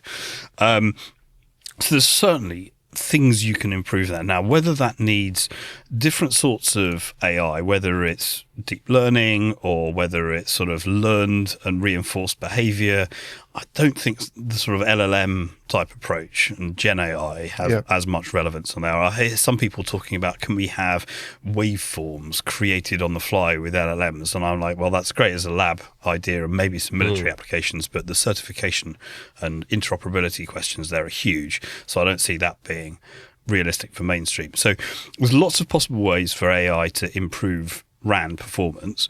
The question is, are they good enough to offset the additional costs of the hardware, of the compute and the power needed? And also there's an issue here of the size and speed of what are called control loops. Some of this stuff can be done on a seconds and minutes level. If you're walking down the street, which cell is the best one for you to go to next? Whereas other things might be milliseconds or even microseconds, accommodating real-time changes in interference patterns for things like that. And depending on how fast those loops are will determine whether you want to have that processing in the baseband, in the radio, at a cloud, CRAN, centralized site. So you've got some quite hard constraints there. And another question is how much data you need, therefore how much memory you need. Do you have ways to compress the algorithms so they can run on a lower footprint on a radio? There's lots and lots of trade-offs there. Yeah, no, I agree. I totally agree with the AI for RAN being more of a use case than the AI. I think it's AI and RAN, isn't it, when they talk about AI inferencing? But I think the big question is, AI for RAN has actually been around for a lot longer than NVIDIA started talking about using GPUs. And I talked to, what's his name, Ericsson's new head of mobile, Per Narvinger. Yeah. And he was going on about stuff they're doing with Dave with link adaptation and how they can make improvements there. And they're not using GPUs to do that. Nokia, before it pivoted to its whole we're doing GPUs in the future, was going on about how good Marvell Technologies ASICs are for doing some ML and AI algorithms that they need to do. So the question is, do you need these GPUs? You talked to some of the guys I've actually met in Dublin. I think we were all in Dublin on the telco side, and I think, to mention him yet again, Iago Tenorio would probably back this up as well. The stuff that's coming out of Intel these days on the CPU side with things like Xeon 6 is good enough to do what they need to do on a kind of AI for RAN basis. Yeah. So that's the question. Is it economically viable to be buying these GPUs? And to be honest, I've been spending a lot of time recently trying to understand what this concept of AI native is, particularly for 6G, but for 5G as well. What you quickly realise that we're talking about, if you like, almost the fun stuff of what does it do, what is the equipment and hardware it's based on, but there's a whole bunch of, frankly, less interesting, at least to me, of how do you get the data for it, how do you manage the data, how do you deal with the interoperability, is there model portability, is there a requirement for model sovereignty in some countries rather than others, what happens in a boundary if you've got an in-building system or you're in a neutral host. Where you use words like ontology. Yes. There's a bunch of stuff to do with the data side, and if you speak to I think, did you have Jeff Hollingworth on? Well, we haven't had him on for a while, but we mentioned chatting to him in Dublin. We've sort of communicated on LinkedIn a lot as well recently. There's a lot of backroom stuff about, is your data good enough for it? How much you got? Where are you getting the new stuff from? Can you use that to automate? Which frankly is a prerequisite. So before you get to all these fancy use cases and decide if it's a GPU or a DSP or anything else, is do you actually have the software and data chops to do any of this as a practical reality? So there's that, and then there's on top of that, which I think Ian was just alluding to, which is, and again, it comes back to this constant narrative that I hear about future-proofing. Why would you invest in much more compute capacity than you actually need right now? And then people like NVIDIA would go, yeah, but you'll be pleased you did it in 5 years' time.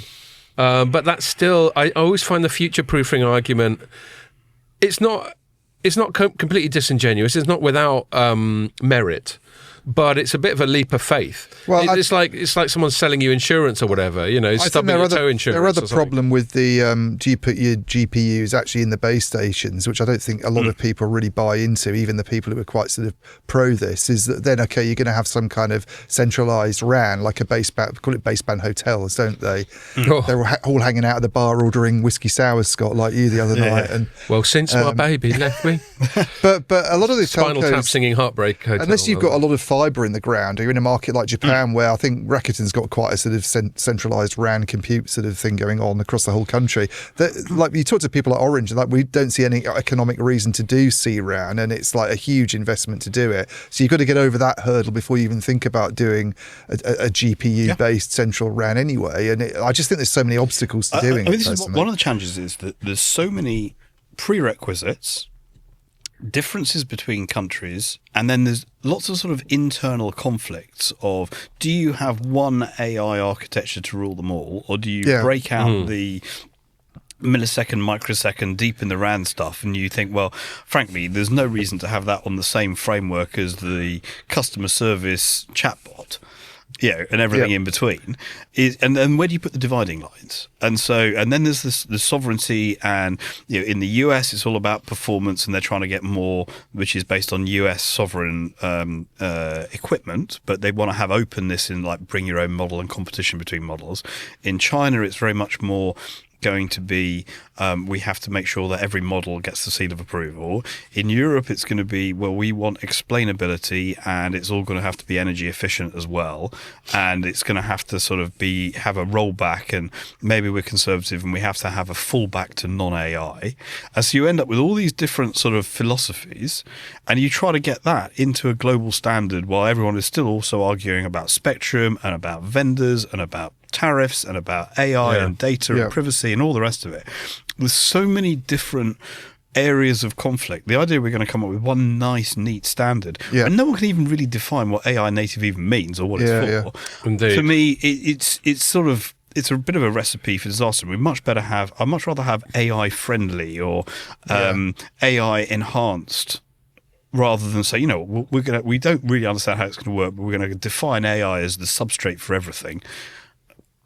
Why we don't even know what AI is going to look like next month, let alone in 5 years, 10 years. No, that's a really good point. We're being asked to accept its ubiquity and its necessity and all that sort of thing. We don't even know what the fucking thing is. Is it going to use GPUs, or are we going to come back in 10 years' time and we've got? I sort of been wondering whether compute in 10 years' time is like we've got a layer of quantum compute for really hard problems with no data, so you can't use AI. It's solving novel problems. Then you've got GPUs. Then you've got still a lot of CPUs and ASICs for stuff. And then maybe you've got these ultra low power neuromorphic or analog circuits for other stuff. Yeah. I don't know. Maybe that works. Maybe we end up with a neuromorphic chip in a radio. I like that one. Neuromorphic. That's a good word. That sounds very futuristic. I'm going to use neuromorphic in a headline. I might be the first person on the pod to use that word, so I'm going to drop that one in. No, I'm going to have to look that up. But just very quickly, but I'll let you say what you want to say. But when we're talking about Jeff Hollingworth, I want to say he's a good LinkedIn follow as well, and he wrote a piece 6 days ago where he goes, "Me thinking on the week, good marketing people are going to go back to basics. Read my opinion on what these are," and then he goes. Oh, that's the one with the picture of us in it. Well, exactly. That's why I bring it up. He did a Gen AI photo of two people who look a bit like me and Ian. Well, the one that looks really like me, it doesn't quite look like you, but except he's got your glasses wrong in your one. He's got the glasses wrong, but otherwise it pretty much looks. Yeah, like the me. one that looks like me is vaguely recognisable as me. And then and he's got us dressed as druids in Stonehenge drinking old fashions or something, and I just thought I was really, and then I think he's used that as a photo for a blog or a Substack or whatever he's got. But I just think give him a shout out for going the extra mile to do an AI photo of me and Ian drinking old fashions at Stonehenge. The Stonehenge reference is going back to basics. I think that's all it is. Anyway, but I just thought I'd give Jeff a shout out for that top effort. Yeah, what were you going to say, mate? Or have you forgotten now? No, I guess one area that I'd buy, because I think the AI ran in terms of what silicon you're running it on, ties in with this argument that's not strictly to do with AI. It's more about what compute platforms do we use in the future for RAN processing, because the market's shrunk a lot over the last few years. You have to invest huge amounts in these ASICs to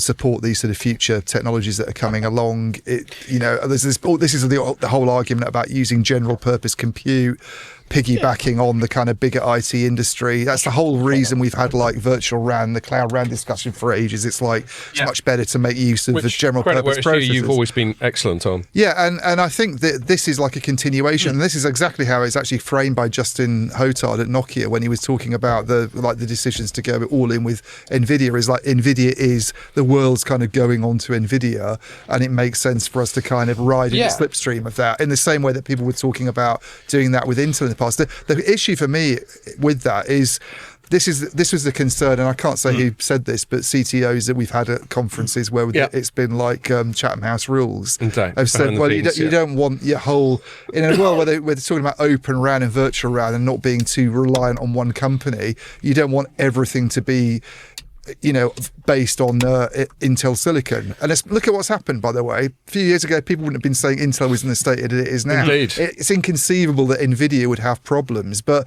do you really want... It's inconceivable now. It's inconceivable now, but if let's say Ericsson and Samsung did the same thing that Nokia's done, which is pretty much base your whole future RAN compute strategy around NVIDIA, I don't think for a cool bill. is a very healthy situation for the kind of RAN market to be in.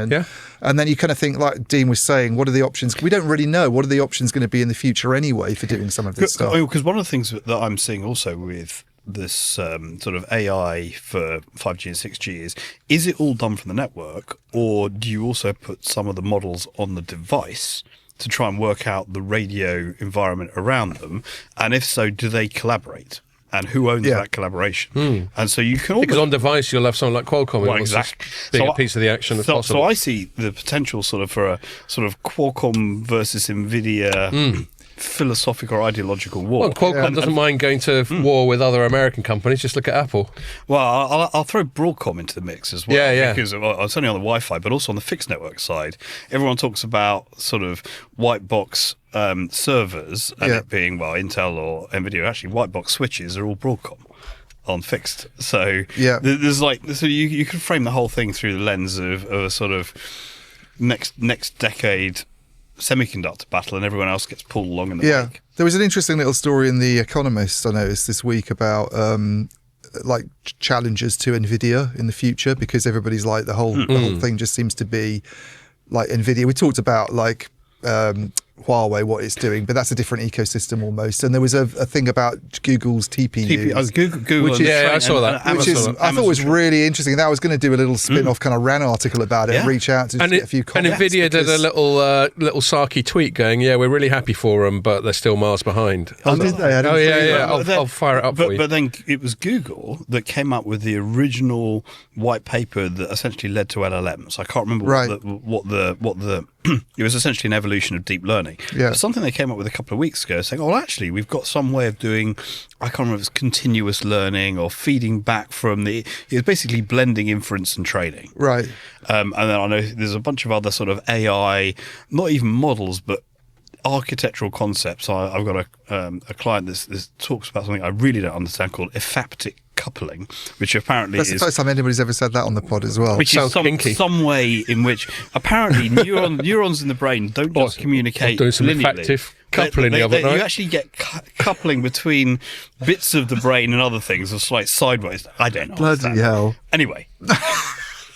So there's a bunch of ways you could try to construct intelligence and AI, and it may be that one of these suddenly goes, we can do 10 times the performance for 100th of the power. We don't need these GPUs anymore. I'm not saying it's going to happen, but it's a non-zero. I've just found the tweet I alluded to. So from it's NVIDIA's newsroom, and this is referring to Google's got this thing called TPUs, which is tensor processing unit, yeah. which it claims is just super optimized for AI stuff. Yeah. Because GPUs, remember, were never designed for AI. They just happen to be quite good at doing it's just that parallel stuff. processing is very handy for training. And not very efficient. LLMs. Basically, not very efficient, which is why other stuff that I've been noticing, since we changed to a new newsletter, which I like reading users, there's a section in it where it says we're also reading, where we're actually encouraged to share third-party shit. Are we? Apparently that's something that's done now. So I quite often newsletter production is my excuse for not knowing about that. Right, yeah. You don't do the newsletter? Yeah. Just say you're also reading my LinkedIn. It'll be fine. No, that's true. Or your Substack. Feel free to if it's publicly available and not behind a paywall, feel free to share shit every now and then. It might make its way onto the newsletter. Yeah. Anyway, and and this thing came up, and I put it as one of the we're also reading bits in the newsletter. Right. So here's the thing: it's from the X account. It's called NVIDIA Newsroom. And it goes, we're delighted by Google's success. They've made great advances in AI, and we continue to supply Google. And then new paragraph, NVIDIA, all capitalized, which annoys me, is a generation, because it's not a fucking abbreviation, is it? I never capitalize it. No, I don't either. NVIDIA is a generation ahead of the industry. It's the only platform that runs every AI model and does it everywhere computing is done. NVIDIA offers greater performance, versatility, and fungibility. Fungibility? Fucking weird word, fungible. What does that mean? Like adaptability, sort of thing? or you could swappability. Right, swappability. Right, okay. It's not a word that than ASICs, which are designed for specific AI frameworks or functions. Anyway, I just thought that was funny because they were going, we're delighted, but it was a very passive aggressive kind of tweet. It's funny how they're sort of increasingly positioning their GPUs as like a sort of general purpose sort of successor to the sort of CPU thing. Well, to be fair, GPU stands for general purpose. No, it doesn't. Oh, right, he was joking. But one of the reasons I interrupted is because I was about to say I know from way back in the day they've been talking about GPU for a long time. So you're half right. They've been talking about general purpose graphics processing unit for a long time. Right, so that's pretty much all they talk about now. And what's a TPU? Because China Tensor. Apparently some Chinese company founded by a former Google person is claiming that it's as good as like a 10-year-old NVIDIA one? Well, the Google the Economist article made out the TPUs to be like really good at doing what they were designed to do. Yeah. But it was a really good little piece actually. It's like 300 or 400 words, but it was the caveat obviously was like exactly what you just said. NVIDIA's got this massive like head of steam. It's used for multiple things. It's got the CUDA moat and all that. That's the problem. TPU tensor is a mathematical term. It's basically like a matrix. Yeah. Well, I was going to ask because I don't know what a tensor is. It's basically a lot of the stuff to do with AI is multiplying large amounts of numbers to each other and getting a matrix of answers at the other side of it. Okay. Yeah. Okay, well that's interesting. They're very cheap apparently compared to GPUs. Yeah, there's a little chart. Pretty much everything's cheap compared to GPUs. I don't know if you've got the Economist piece up, but they got some data from Bernstein. No, but I wouldn't be able to get to it, would I? Yeah, you've got to have a subscription, which I have. But there's a little chart that shows the average cost of the H200 versus what Google's, because it's now trying to sell the TPUs. That was the interesting thing, is that in the past they've always just had these things like if you're using. Yeah. So is the headline Google has pierced NVIDIA's aura of invulnerability? That's it. Okay. That's the one. You can probably get one or two without having to go through a paywall. But Google's on a bit of a run at the moment because everyone's raving about Gemini 3 as being the latest and greatest, which was on these things, wasn't it? It was on these TPUs. I tried using Gemini 3, but I don't have a pro account on it, and I wasn't very impressed on the basic setting. But that's possibly because I've got ChatGPT. Firstly, I'll pay for the pro one, and secondly, it's got my stack of personalization in it, so it gives me what I want to. It's got like the history to be better now. Yeah, but also you can on ChatGPT you can put a personalization set of instructions. So I do a bunch of stuff which is be contrarian, look for skeptical voices. Oh, that's just like baked in. Baked in. Right. Like always have the deep character. That's a good. It's like always have pros and cons. I like downrate heavily SEO'd content as well. Right, and actually look for sort of use foreign language stuff. Yeah, right.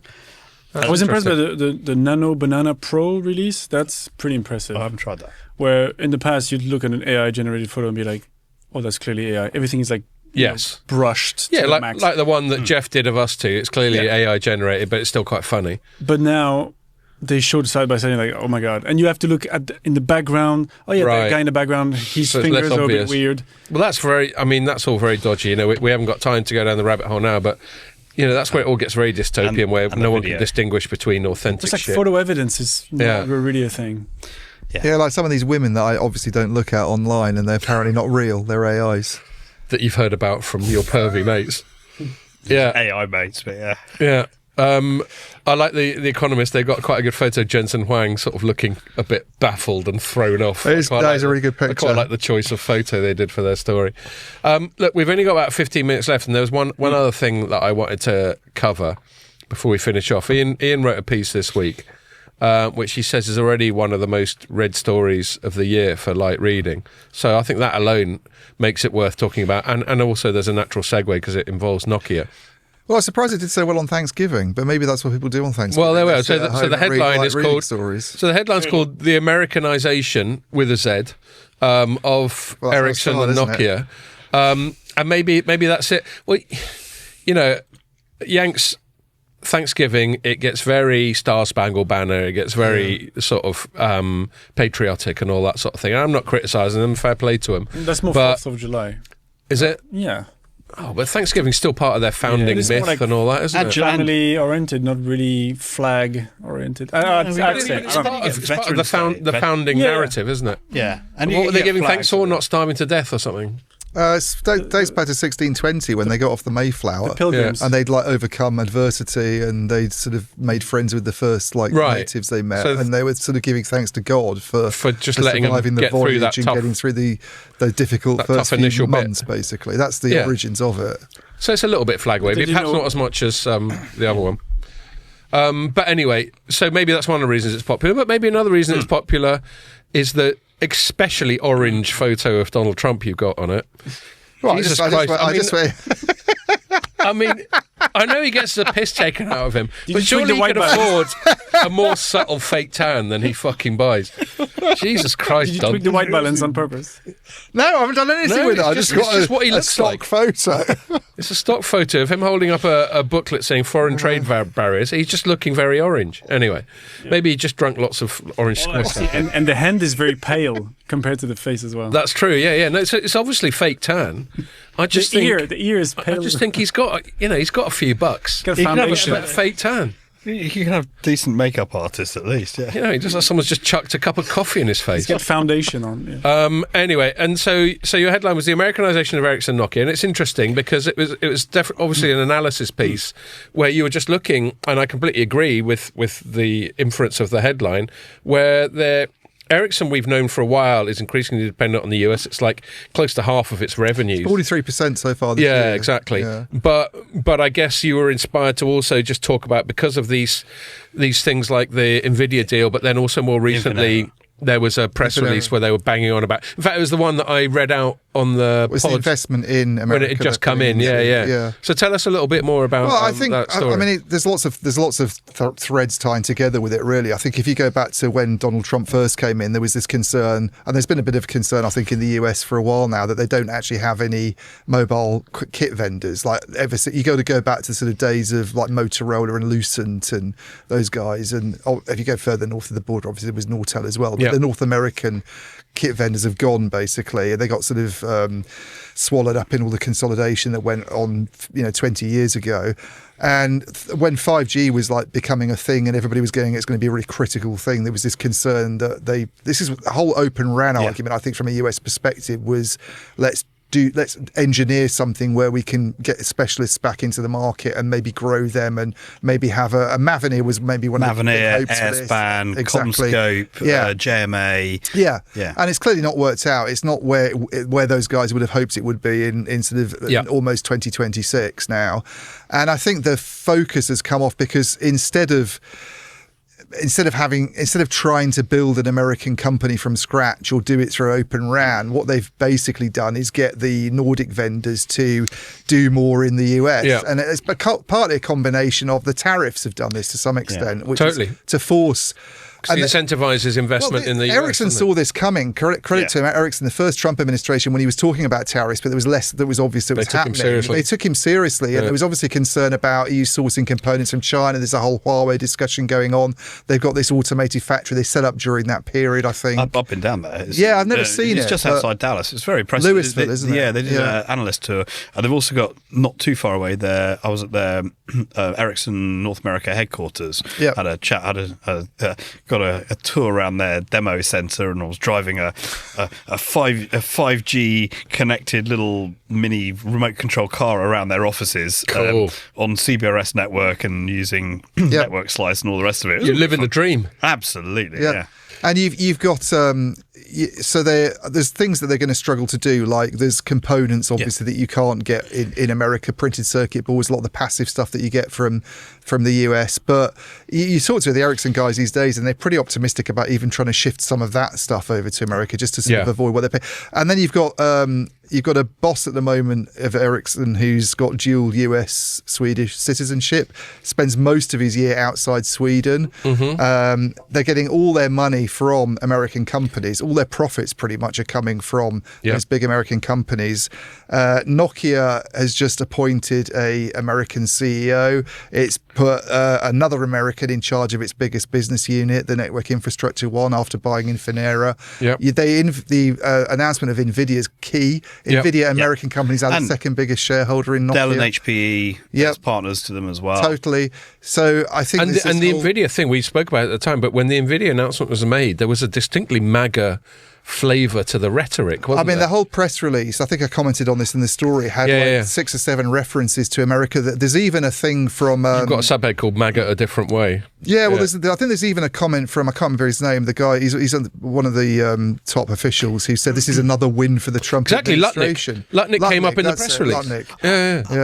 The thing is, I think that we're seeing what I'll call hybrid sovereignty. And so I think that Nokia and Ericsson are trying to look more American. Yeah. But at the same time, I'm seeing AWS and Azure and Google Cloud try to look more European by setting up European subsidiaries. Good point. But whatever. So I think, and you could probably say the same with TSMC and to some extent Samsung setting up in the US. And so I think we're starting to find that a lot of the big regional companies trying to get some sort of hybrid sovereignty of look as important enough in each region of the world that they don't get hammered by protectionism. Yeah, and I think the other thing is, and you'll like this aspect of it probably, is the whole. You remember Eric Ekholm said last year, he said we might even consider relocating to America, and it upset a lot of Swedes, I think, and Europeans.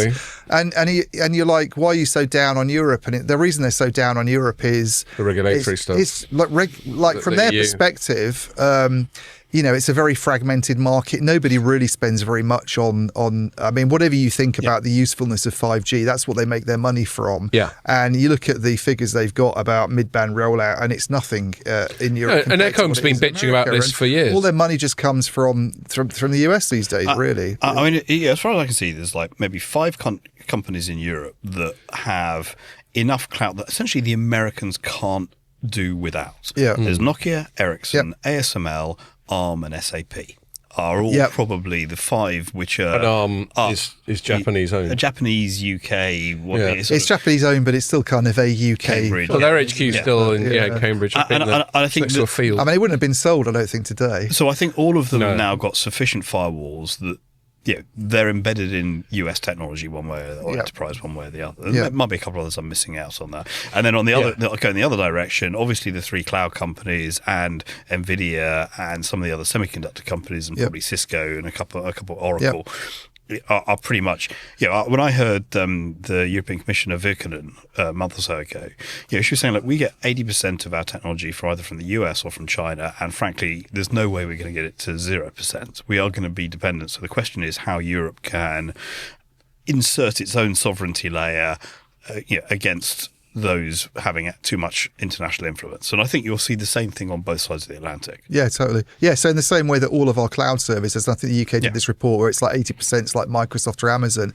You go over to the US, every single base station that's used in the US comes from 3 companies, pretty much. Yeah. Oh, there's a little bit of Fujitsu and there's a few small cells that are done by others, but if you speak, and you also, it's not just the 3 operators; it's also public safety and defence, and AT&T for FirstNet, and and I think the Americans will try to come up with. There's a thing called the Made in America 5G Alliance or something like that. Right. I saw. Now, whether that includes the Louisville factory, I don't know. I think it does. As far as Trump's concerned, obviously Trump has a very seems to have a very simplistic view of things and a very transactional one. And as far as he's concerned, if you're manufacturing in the US and you're employing Yanks, he's a happy camper. He's going to go and turn the Eye of Sauron onto some other poor bastard. And I think that's why this whole topic of, remember like a few months ago, people were talking about, well, actually, even in the first Trump administration, as an alternative to Open RAN, maybe we just buy Ericsson or Nokia. And then more recently, it's been, is the US going to try and acquire Nokia? There's massive political and corporate barriers to trying to take over those companies. They don't need to do that now. They basically just need to ensure that they're more interested and they've got more stake in the US market. I mean, if the company's already massively invested in the US market, then you don't need to own it. Yeah. I mean, to some extent, you could argue that the car industry has done this for years. You've had BMW and in I can't remember, Spartanburg or somewhere it is in Georgia or something. Yeah. So there's been a lot of like onshoring or reshoring or friendshoring that's been going on. Some kind of shoring. But I think that the telecoms industry is sort of waking up to that as well. But I was just going to say, there's the kind of concern, I guess, for European regulators is you've got these few companies that are like Ericsson, Nokia really should be kind of European treasures. And yet their perspective is that we don't really like being in Europe because it's not the most friendly environment. I think Dean's point about hybrid sovereignty is fascinating. Contradiction, though it appears to be superficially, but then that's half the fun of the concept, isn't it? I mean, you're either sovereign or you're not. I've had these debates for the last decade or so with my mates about Brexit and sovereignty. Yep. But you can have an embassy. Yeah, we got embassy is sovereign. There we are. Yeah, your little patch of land. Yeah. But we're now, like, geopolitically, we're in what people call a multipolar world. For basically the latter half of the 20th century, it's unipolar, with America so clearly more powerful and richer than everyone else that they were basically calling the shots. Whereas now, with the ascendance of China, we have a multipolar world, and you could even argue the ascendance of parts of the Middle East as well, maybe. And so that creates these sovereignty tensions that perhaps are much more nuanced and complicated than they used to be before. And so everyone's trying to placate, like Europe especially, we speak about it loads on the pod, we're trying to keep 2 competing sets of people happy at the same time. And it's a very delicate balancing act, isn't it? Yeah, well, actually 3, because you've got US, native European, and then probably China as a third as well. So it's even more difficult balancing. Exactly, but I one other thing I'll say on the matter of, Ian made the point about national champions and that sort of thing. I don't know if this is a libertarian thing or not, but I always thought people get a bit too overexcited about national champions being sold to other people, like Arm is one example. I think they do, but I also don't think you want a situation where nobody wants to set up companies in your country. Oh, have any big that's a different thing, but I agree with that. Are like Slovakia gets really upset about this. It's like years ago we used to have like all these companies that were owned by the Slovaks, and now they're all owned by Deutsche Telekom, or like I can't cite other sectors because I'm not. And I can see in a pure nationalistic way why it ruffles feathers. I just wonder, in practice, does it fucking matter if they're still employing the same people? Yeah. Well, it matters in a sovereignty world, where sovereignty is important. Given that alliances are shifting, you don't want to be left holding the cat. Well, that's a good point. Yeah, if all of a sudden, things change and US decides that it's taking over Greenland, and I don't know, Hungary at the moment is very friendly with Russia and China or whatever. You don't quite know who your neighbours are and whether they're going to be trustworthy. Especially when we've got this increasing trend towards, I hate to use the word because it's a sort of Godwin's law thing, but the definition of fascism, or one of the core definitions of fascism, is a very close alliance between the state and large private enterprise. Godwin's law. Godwin's law is a sort of tongue-in-cheek thing that says the longer an internet conversation goes on for, the closer to 100% is the likelihood that someone will accuse someone of being a Nazi or Hitler or a fascist. Where's that Godwin? Like that. Who's Godwin? I don't know, the guy who coined it, but I mean, it's a known thing. Harold Godwin from 1066. No, Dave Godwin. Dave Godwin, yeah, him.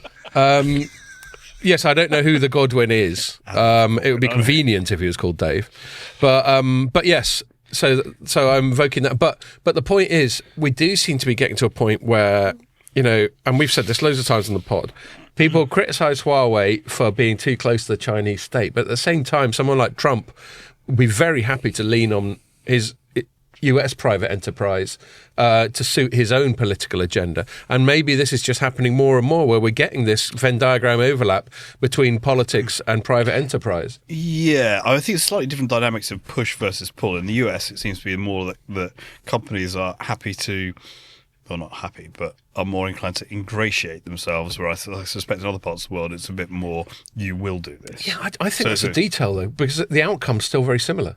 You could argue that, yeah. Yeah. Anyway, but that sort of supports your point in of where I'm saying who gives a fuck who owns the company. Maybe that is a reason to give a fuck, because if all your companies are owned by America and someone like Trump or some future demagogue decides to say, right, well, I'm not happy with them playing ball politically, so you as US-owned companies get to punish them. Well, it's also the investment channels that are happening as well. Like you mentioned, the Nvidia statement was full of like making America great again type stuff, and Lutnick was quoted in it. And there was a thing that they came out with last week when we were at the pub about we're time to release it. Yeah, that we're investing $4 billion. I mean that. We're investing $4 billion in the US. It actually came out while we were on the pod. Yeah, it doesn't really. It didn't. It was very vague because it didn't say over what time period, obviously, and they spend about $4 billion a year on R&D. And on what? I mean, on what? One of the things, going back to sort of Nvidia, Nokia, I think that people aren't talking about enough is Nokia owns Infinera and Nvidia owns Mellanox. Yep. And so whilst we can talk about 6G and all the rest of it in the 2030s, in the near term, that relationship has just sort of pretty much... Some friction there. No, it's basically locked down both the InfiniBand and the Ethernet for data center networking is now... Yeah, that's true, So are you saying that there should be antitrust I'm not saying anything about that? Are you inferring because it's such a small state? Because it's such a small state. Well, I'm going to infer. I don't give a fuck. But I think it's an interesting one that you mentioned antitrust, because people will go because it's a 3% stake they've acquired. It's so insignificant that it doesn't need to be looked into. But that company has got now an unusual influence over data center over the strategy of Nokia, and also that's a lot more short term than 6G is. Yeah. I think I agree. I don't know if you do, Dean, but I'm pretty sure me and Ian agree on this. That the most concerning thing about Nokia accepting $1 billion from Nvidia is, and Nvidia's now what, a 10% shareholder or less? It's only 3. Only and that's 3. the reason why it's not stoked. Yeah, exactly. Intel, I think. But if this is what I think you're saying, Ian, then I agree. It's only a 3% shareholder on paper, but its influence over the company is likely to be far higher than 3%. It's just emulating the model that you've had in Japan and South Korea for years with Kuretsos and Kaibols. Probably is. It probably is. I defer to your greater knowledge on it. I don't really know. I've heard of them, those big conglomerates. Samsung and that. All those, and KT. And I think this idea of like cross ownership is slightly different because Nvidia is like so much bigger and is investing in its customers. But I think that there's some precedent for cross shareholding. Yeah, but I'm not. I mean, the worry with Nvidia, I guess, is this sort of circularity thing that people are coming up with, and I think that you see a bit of that in the Nokia deal. It's not been talked about as much because it's lower profile, and then people are more interested in what it's doing with CoreWeave or the other one, the Sam Altman OpenAI. But there's still an element of, like, we'll give you this money as an investment, but you use that to develop products based on our products. And it's basically it's a bit similar to the way I think China, you have more vendor financing, don't you? Yeah, it is. Yeah, people are calling it vendor financing to some extent. Not the Nokia thing. I don't think it's been called. The OpenAI stuff. There was, unless either of you two got anything else to say, this might be a fun bit to end it on. I was talking about the bit of the newsletter where I put third-party links. Yeah. I put third-party to an FT story that was published, I think today, 11 hours ago, by one of the writers is amazingly named Tabby Kinder. I mean, that is a fucking cool name. I don't care what you say. Better than Dave. And married to Dave, though. I mean, Tabby just makes me think of a cat. Yeah. Anyway. Tabitha, I'm guessing. Yeah, it must be short of Tabitha. Yeah, you're right. Anyway, and the headline is OpenAI partners amass $100 billion debt pile to fund its ambitions. And then it just goes on to talk about how partners like SoftBank, Oracle, and CoreWeave are just borrowing tens of billions of dollars just to be able to have this circular economy sort of mutually reinforcing relationship with OpenAI. There's a whole bunch of stuff I've seen in Economist and elsewhere about the tech industry shifting to debt financing rather than equity financing of late. And no one's really quite sure where that ends up. And it does smack, it's very hack and cliche to talk about bubbles and all that sort of thing. But when people start using more arcane and creative and obscure financial instruments, I mean, that certainly makes me think not so much of the dot-com bubble, but the subprime crisis and all that sort of thing. Because that was all based on it, as I satirised in my book, which you know because you read it. I came up with all these puerile acronyms that all spell arse and shit and crap. But they actually, like shit was actually securitized high interest tranches. I was like I was sending up the sort of vernacular of these obscure financial derivatives. God. I spent ages on that shit. I'm now trying to do this on the fly in the last 2 seconds. But the point is, when you get these more obscure and arcane and exotic financial instruments, that to me seems like one of those little canaries in the coal mine for a potential bubble and subsequent bust. I don't know if that's ringing any, tinkling your spidey sense, Dean. It is. Whilst I'm simultaneously trying to work out if I can work out an acronym that spells bollocks. But yeah. Right. Oh well, I'll see if I can remember more when we get to the pub now. So maybe we'll just knock it on the head there. Thanks a lot for coming in, mate. Cheers. I'm pleased that we haven't just pigeonholed you as a pre-MWC specialist. And we should say, so you got a Substack, but you, I know that's a fourth beer in. You've also just started a pod, haven't you? Yeah, I'm doing a podcast with Benoit Felton, who's primarily fibre and policy analyst. I've known him for years. We just recorded our third one yesterday. Should be out probably about the same time as this. And is that accessed via your Substack? No, it's on YouTube and all your favourite podcast channels. So just Google Dean Bubley, I guess. I think so. Yeah. Which is Bubley. Yeah. Cool. All right, mate. Really appreciate it. Well, hopefully, it was great fun. We didn't get to talk about all the beers you brought, but we'll probably. This is where you get the long tail of branding, because then when we look at them, we'll be like, oh, that was Dean's beer. It's pretty decent. The one you're drinking called Pretty Decent, which is such a classic English name for something. What's it like? It was pretty decent. Not bad. It's called The Greatest Love Story, isn't it? It's Pretty Decent Beer Company. And it's gluten-free, which is a good thing. Yeah. All right, man, let's wrap it up there. Thanks a lot, Dean. And thanks a lot for joining us, and make sure you join us for the next one. Cheers.